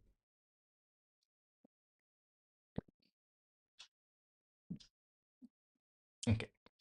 Emphasis on collaboration, utilizes automation, focuses on continuous delivery, CD, breaks down silos, silos, I have heard, not in DevOps, but generally. A tall tower on a farm used for storing grains. Yeah, yes, makes sense. Silos. Breaks down silos. It removes barriers that historically created delays and again, this is something, yeah, not the point right now. Yep, CI/CD and other APIs. Okay, all the readiness APIs can only be used with sockets, pipes, and some special stuff like signal file descriptors. They cannot be used with disk files. Why? Because they are always ready. Because when a socket is ready to read, it means that the data is in the read buffer. So the read is guaranteed not to block. But for a disk file, no such buffer exists in the kernel. So the readiness for a file is undefined. Yeah, because when you are reading from a file, you read from the disk, it is there, I suppose. These APIs will always report a disk file as ready, but the IO will block. So file IO must be done outside the event loop in a thread pool, which we will learn later. Yes, later we are going to learn quite a few things in this. I looked at the contents, sneak peek. We have thread pool in the advanced topics, hash tables, implementing hash tables by ourselves. That is going to be crazy. Data serialization, balanced binary trees. Okay, this later part seems to be more data structure oriented. Yeah, that is cool. That is cool. Leave now. So yeah, have a great day, night. Okay, yes, you just woke up there. Yeah, that is crazy. Yep, thank you. Yeah, that is kind of it for today. What can we do? What else can we do? Yeah, we went through this, and tomorrow we will get to the next thing. This thing we will learn about event loop and implement a event loop. Shit, that is actually going to be crazy, and I suppose tomorrow is going to be a long stream, so that should be cool.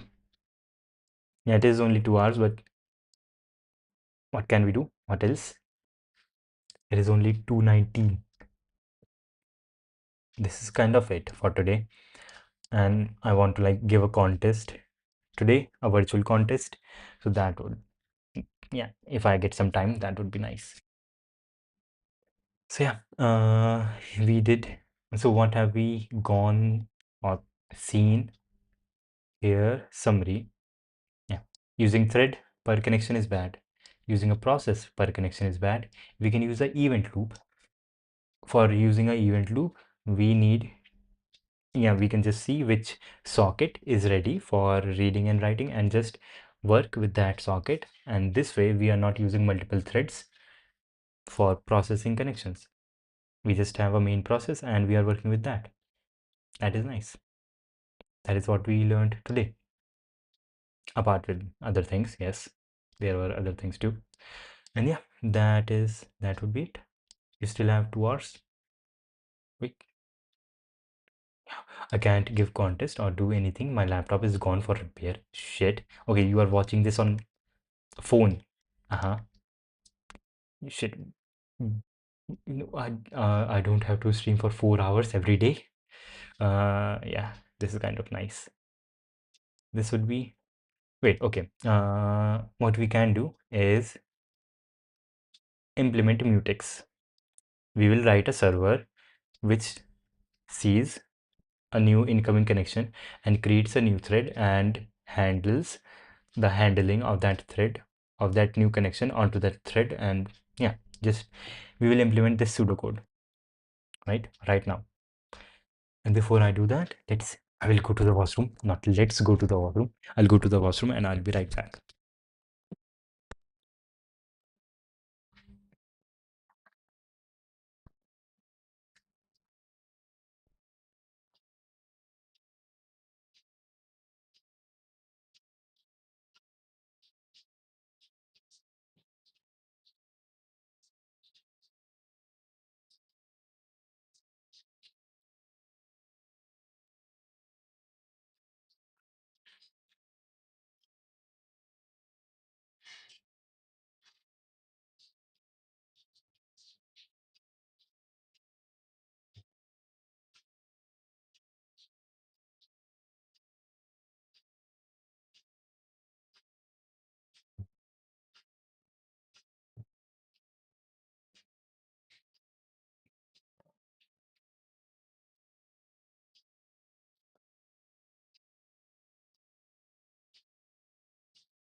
Yo, I'm back.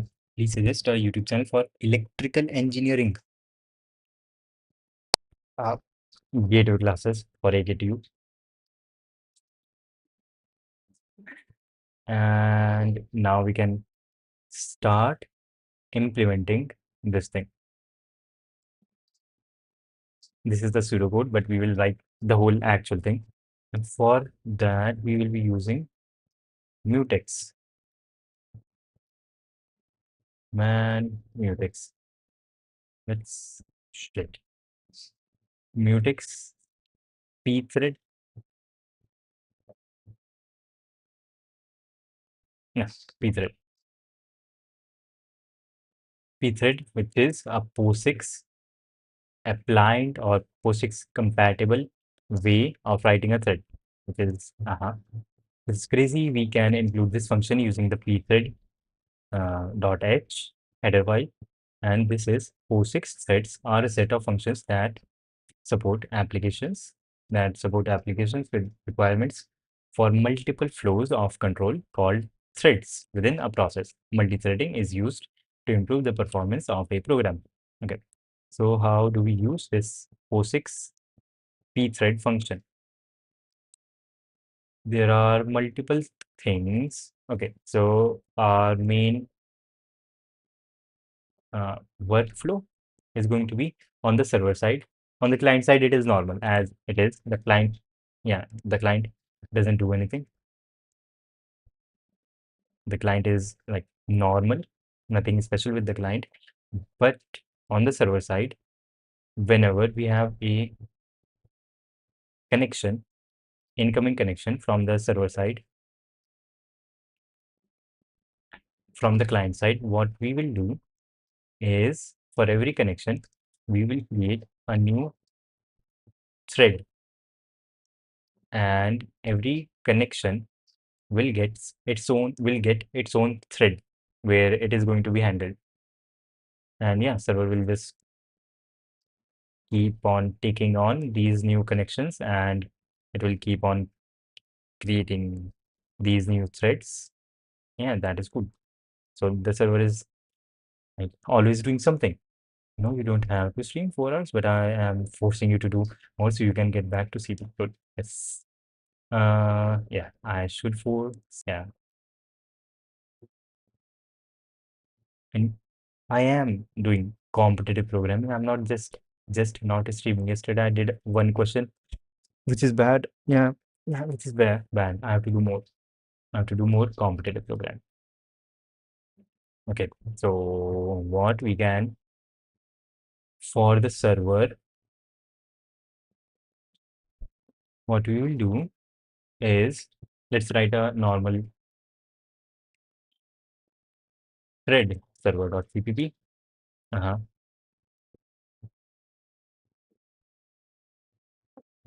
Include sys slash socket.h and main int file descriptor for our server. Call the socket function for ef inet, and ef inet means we are going to use IPv4 socket stream, which means TCP, and 0 here just means IP, the protocol. Now we want to set option on this on equals 1, which we can here say like this, and set saw option on the file descriptor, the socket that we created on this line. We are going to set an option, and the option is going to be on the socket layer. Here we are specifying the layer, and which option? The option is going to be reuse adder. Reuse adder option. And what is going to be the value of the option? The value of the option is this thing, size, which is a, here we are passing it pointer to the option, and we have to give in the size of this option. That is cool. And since this on equals 1, anything that is 1 that is non-zero will be interpreted as on. So essentially on this file descriptor and the socket layer, we are turning this option, which is socket reuse adder, which means our server, our socket can use the same port address again and again for processing client requests, and we are turning that option on. That is kind of nice, neat. And now we need to set an address.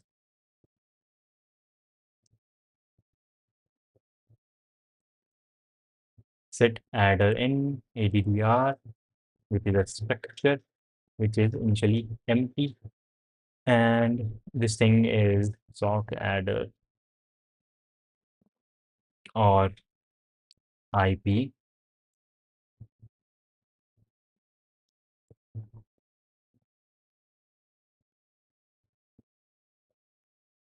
This thing sock adder in is defined in some, yes, shit, it is defined in, I think, net inet slash in.h in this header file. Yeah, this is the header file. And now we need to set in this address. Someone did go directly from mobile. Very hard to do. Yes, I did saw it. And you got some compilation error, I guess twice, and then your code worked. Submissions, AD, yeah, yeah, compilation error, compilation error. So your laptop has been with the repairs man for 3 days. That is crazy. That is actually crazy. That is crazy.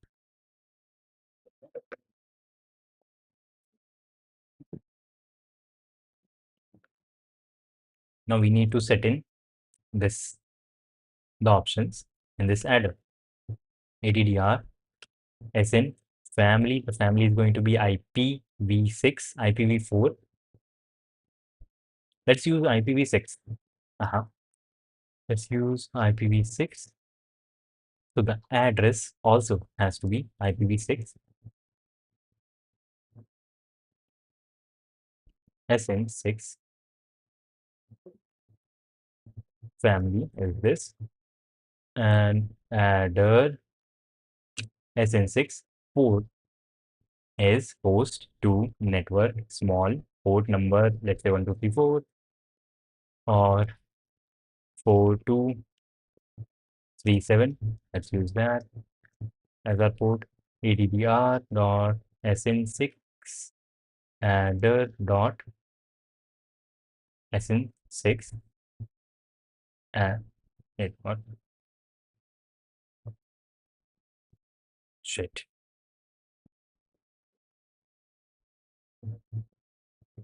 This thing equals h turn L 0. This is overloaded. Uh, this is a field.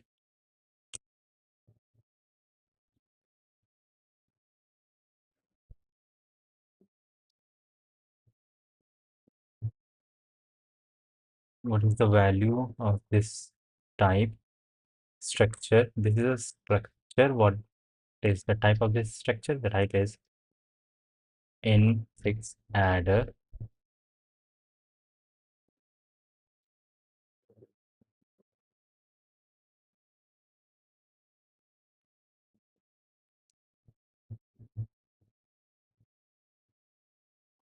No, I will overload for this. It seems so in mobile, if you press enter last character, will also get erased. That is crazy. For a few line. Yeah, I gave him laptop 2 days ago. Yeah, his shop was closed. Maybe I'll get it today. Hopefully, hopefully. Thread server. Okay, this thing, how do we put in the address? Family address, address, family, which we have already set. Port, we have already set. Address is of in6 adder type. In6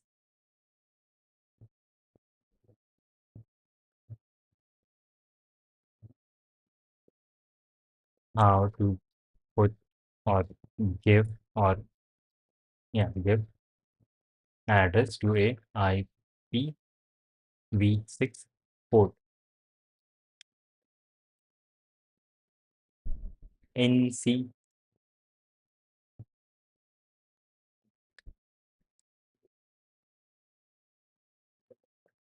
shit memset. We have to use memset at this location. Shit, this is too much work for yeah. This is too much work. We can use our normal non-IPv6 version.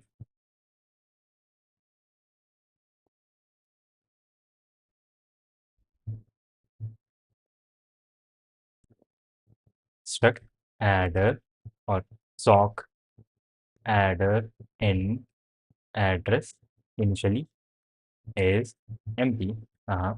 And adder dot sn family is af inet adder dot sn port host to network small port is 4237. 42 is the secret of the whole universe, and 37 or not 37 is like the Veritasium video about the number 37. Yeah, makes so much sense. Adder sn, then adder dot s adder. Just the conventions for defining an address are crazy, and these are just conventions, and these are not the best optimized ones. And here host to network long, and we are going to use 0. 0 is a wildcard, which just represents we are going to use local address for this server to run. And now we have to bind our socket with this server, with this address. And n equals bind this file descriptor fd with give address of addr, give address of addr and size of addr. And this is wrong. This is wrong because we have to typecast this pointer to another thing, and that thing is const struct sock adder pointer. And now it is okay. And bind returns an error. It returns -1 if there was an error, and returns 0 in case there was no error. The error, print error, couldn't bind. Right. If no error, then we can start listening on the server, listen on FD and maintain maximum queue size 10. That is, at one point, our kernel is going to maintain 10 different connections. And if there are more connections than 10, then the kernel will not take them and reject them. So if, and yes, listen also returns -1 in case of error and 0 in case of no error. So if error, we will print error, error, couldn't start to listen.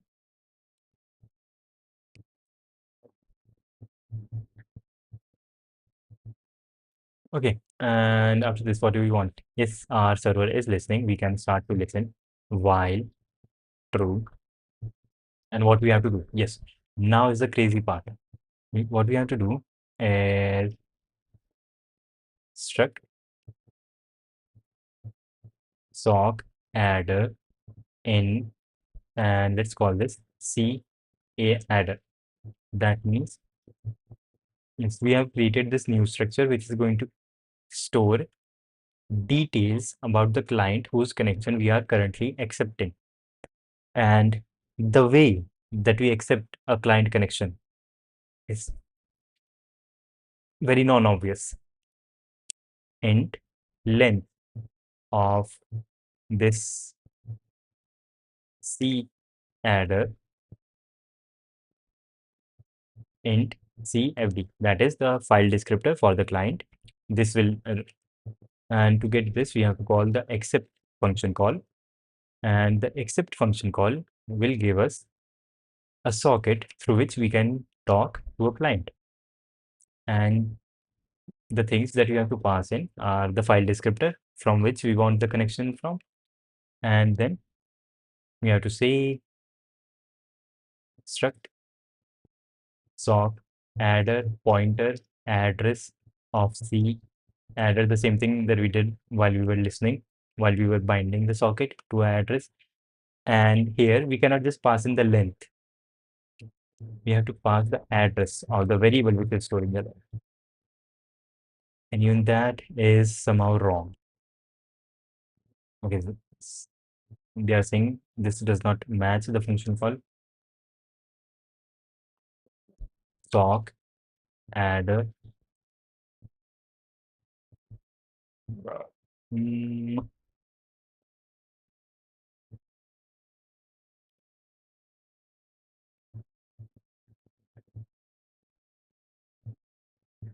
this takes in a file descriptor.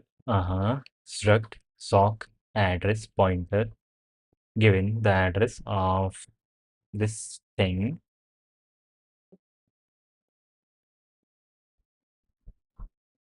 Okay, and then given a pointer for this length. Why is it wrong?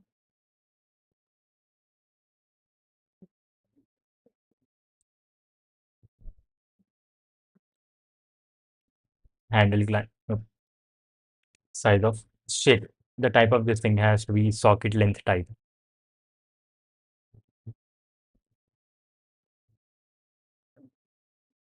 Yep. This cannot be a plain integer sock length type. Now it is okay. We will get this thing CFD file descriptor through which we can communicate to the client. And now we have to create a new thread on which this client will be handled. And let's see how to create a new thread. And what are the operations we would need? We can write a function. Yeah, we have to write a function which will handle the client side things, which we can just copy from what we wrote before. Yeah, this thing, handle client, this function, the same function. This thing has a read buffer, read from the buffer. Wait, this is very basic.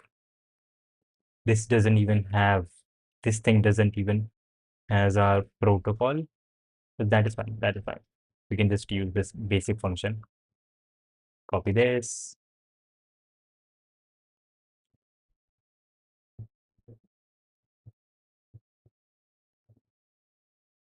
And server thread, paste at the top. Read and write calls are not included because we have to do include, I think, unistd.h. Yeah, that is cool. So we have this function, and this is the function which we have to call on a separate thread. How do we do that? Man the thread.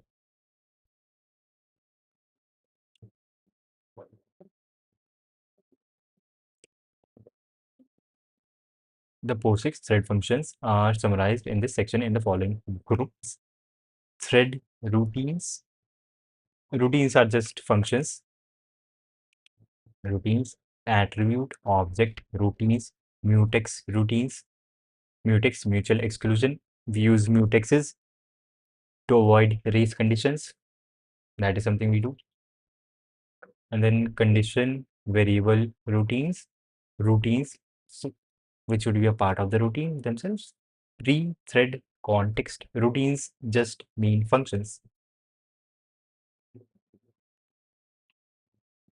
And can we see the date when this documentation was written? Standards. Yep, this was written in 2014. That is not very old, kind of old. 2014. Russia invaded Crimean Island Peninsula. Yeah. How to create a thread using pre. Okay, and let's not use Google. We will use just this documentation for figuring out how to create a new thread and pass in the thing. Okay. Pthread create. Okay. First, we have to create a pthread pointer. Okay. We have to create a pthread variable structure or whatever. And whenever we want to creates a new thread of execution. Okay. So we have to pass in a pointer to the pthread structure that we first have to create, and then pthread attribute. Okay, what could the attributes be? There would be something. And then a pointer to shit, void pointer to the function which will run on that thread, and then a pointer to the arguments which that function will take. Shit, that is a lot of work. Okay, let's do the first part. Let's not write this right here. Let's create a separate function which handles this create new thread. Void create thread. This takes in a file descriptor for a client to be more specific. And okay, structure p thread t p thread t, this thing.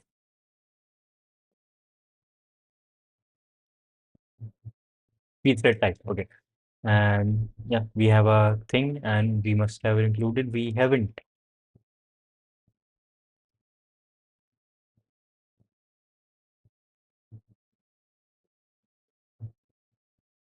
Okay, we haven't included the p thread header.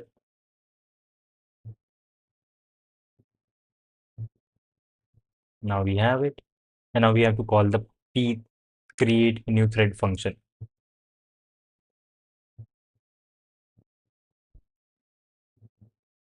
Lazy update. I hope there is no error. There is no error. Ooh, man pthread. And this is the function that we want to call pthread create. The first argument is the pointer to this thing, pthread create. But that is a lot of variables. First one, non-nullable address of thread. Then I think we can pass in null here, null pointer. And then now we have to pass in pointer to our function, which will run there, which is handle client.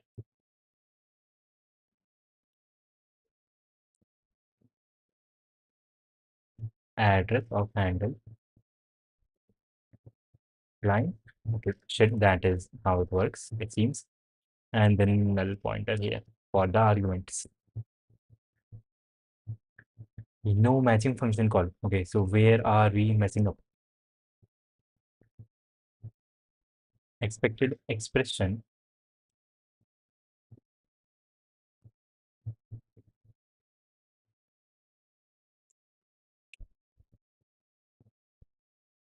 creates a new thread of execution. And here, the first place we are giving the address of our thread. Then on the second place, we are giving in a null pointer, which we can say 0, which are kind of same. And then we are giving in the address of our function, which must be run on that new thread which we just created. And the arguments, shit, makes sense. Okay. Pointer to the argument, we also have to change our function share. We have to change our function and say here, hey, shit. Since we will be getting an integer pointer here, CFD PTR, let's say int CFD will be go to that CFD pointer and get the value there. So now our function is thread compliant. Hello. Yep, this is crazy good. Yo, yes. Okay, now we have to create a new thread and this is not working. And the error, look at the error, no matching function call. So what are the matching function calls? We don't know. We just don't know. But the Rust compiler is very beautiful. The error messages we get in Rust, it even helps us and says, oh, you can just remove the semicolon and your function would work. Rust compiler is very helpful, not like this, unlike this thing. So let's see how to read thread C++ using pthread. Yes, EI overview.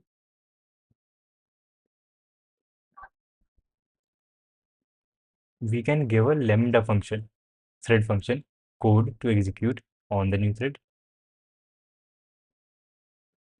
We could define a regular function, but why is the function taking in a normal integer? Thread, my thread.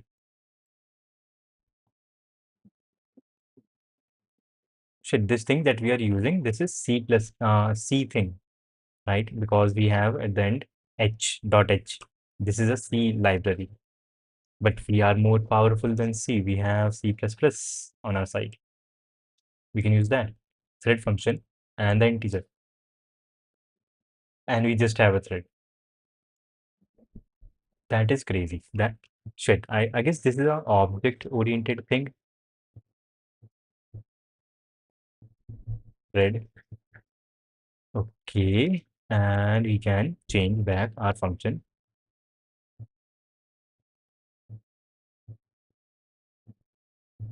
Okay, now our function is also like a normal human being. Std thread my thread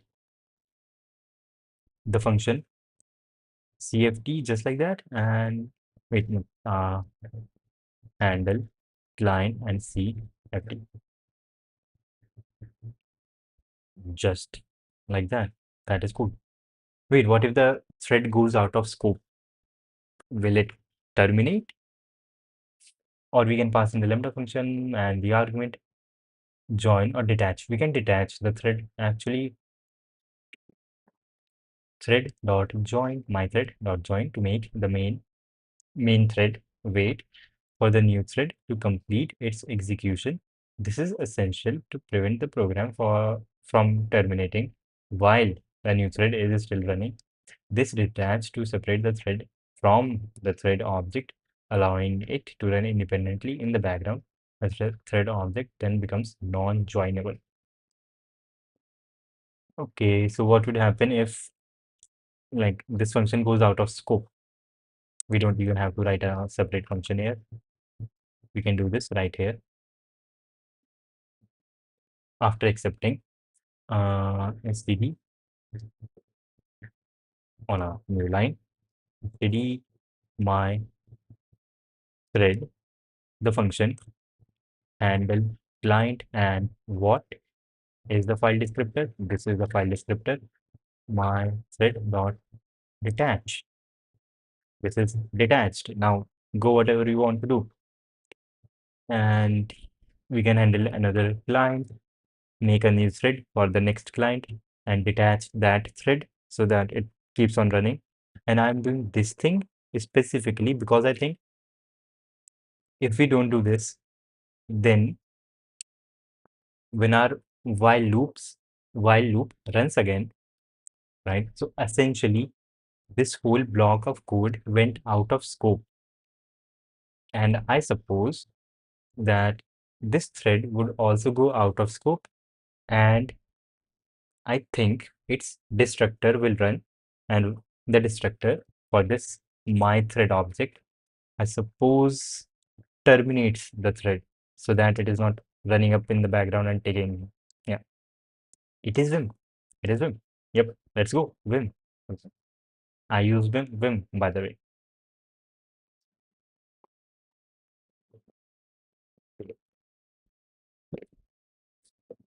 Low battery, my bad.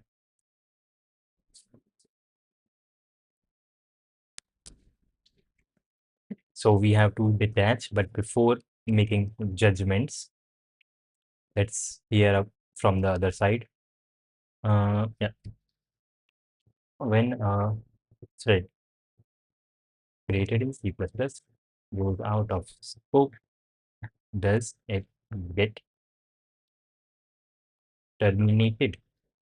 Is that what happens? Excellent question. Look at the genius.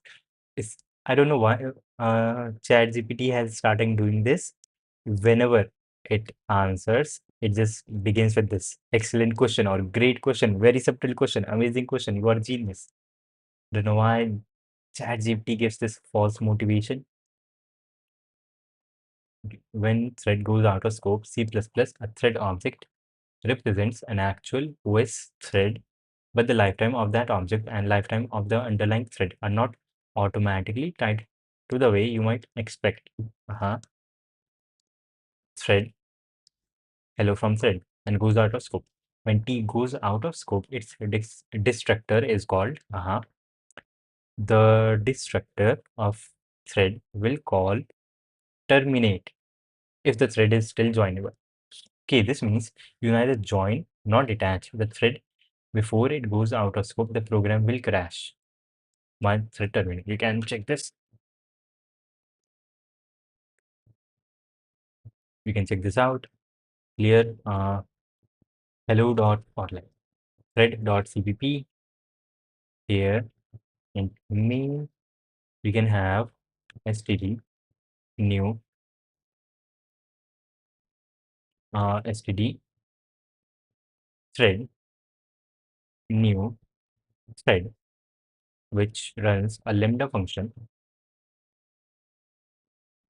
and the function does std cout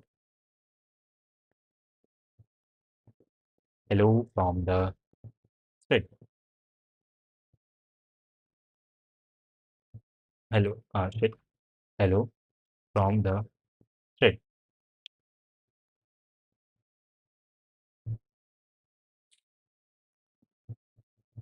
Now it will be crazy to see if this thing does actually gets printed. V plus plus thread dot cpp out thread terminate thread called without an active exception abort.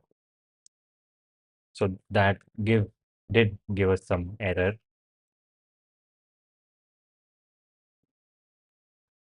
Okay, if we do thread dot detach before we exit,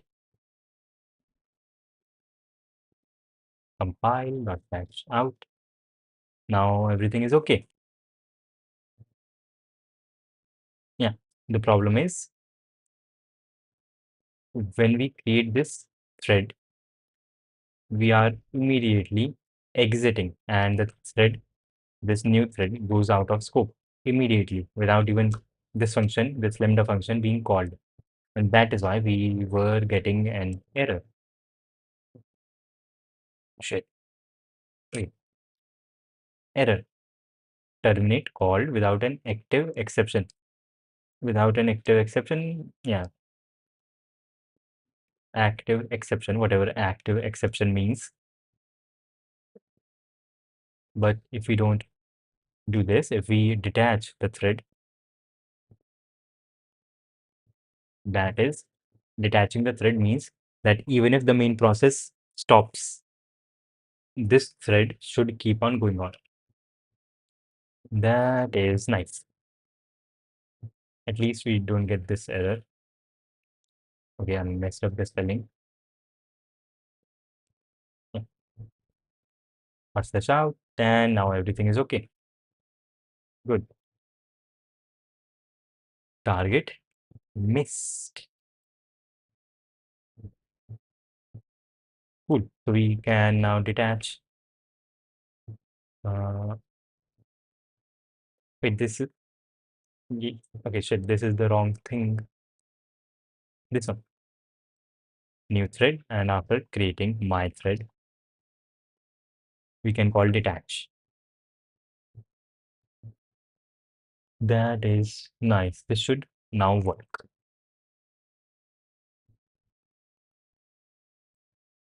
Or yeah, let's compile thread server.cpp. Wait, shit. Let's remove a dot out. We don't want this to be named a dot out. Thread server output as server, and the client should, let's use the normal client, client.cpp,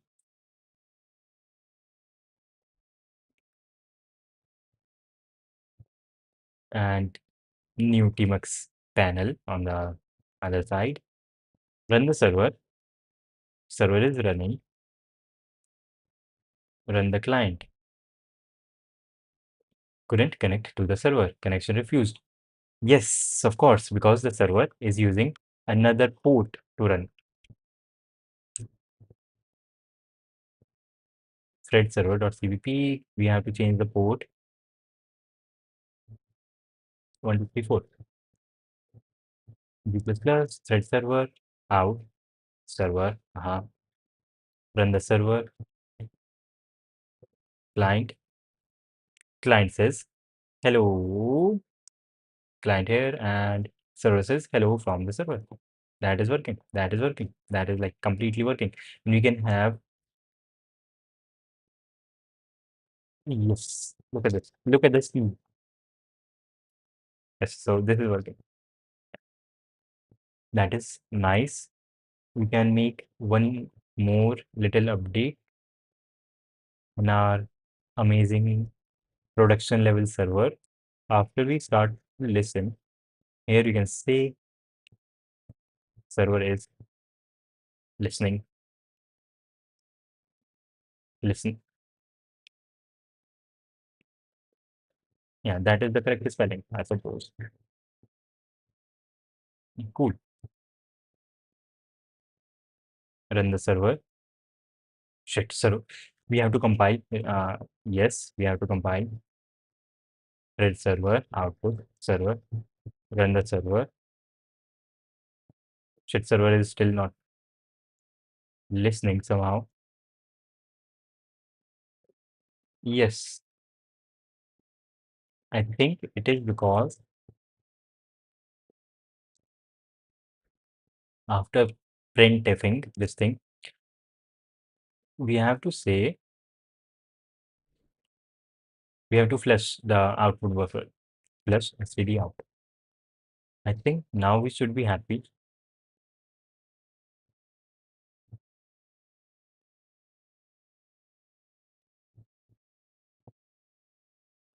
Yeah, now we are happy. Server is listening. But we messed up again. New line. There has to be a new line.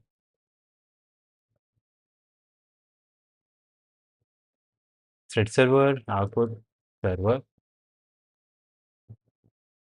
not Clara, clear. Okay, run the server. Server is listening. Run the client. Client is also running. Yeah, everything is cool. Let's see. Git status. Let's commit. Okay, we have a random file named 3. This thing 3. This is 3. And git status now. We have a new file. Thread server. Yep. Git add this thing. Git commit with the message. Created a multi-threaded server. Yep, that is what we did. And git push origin master. And yep, that is all now on the GitHub. That is nice. And there were some dropped frames on the stream. Stream must have lagged at some point.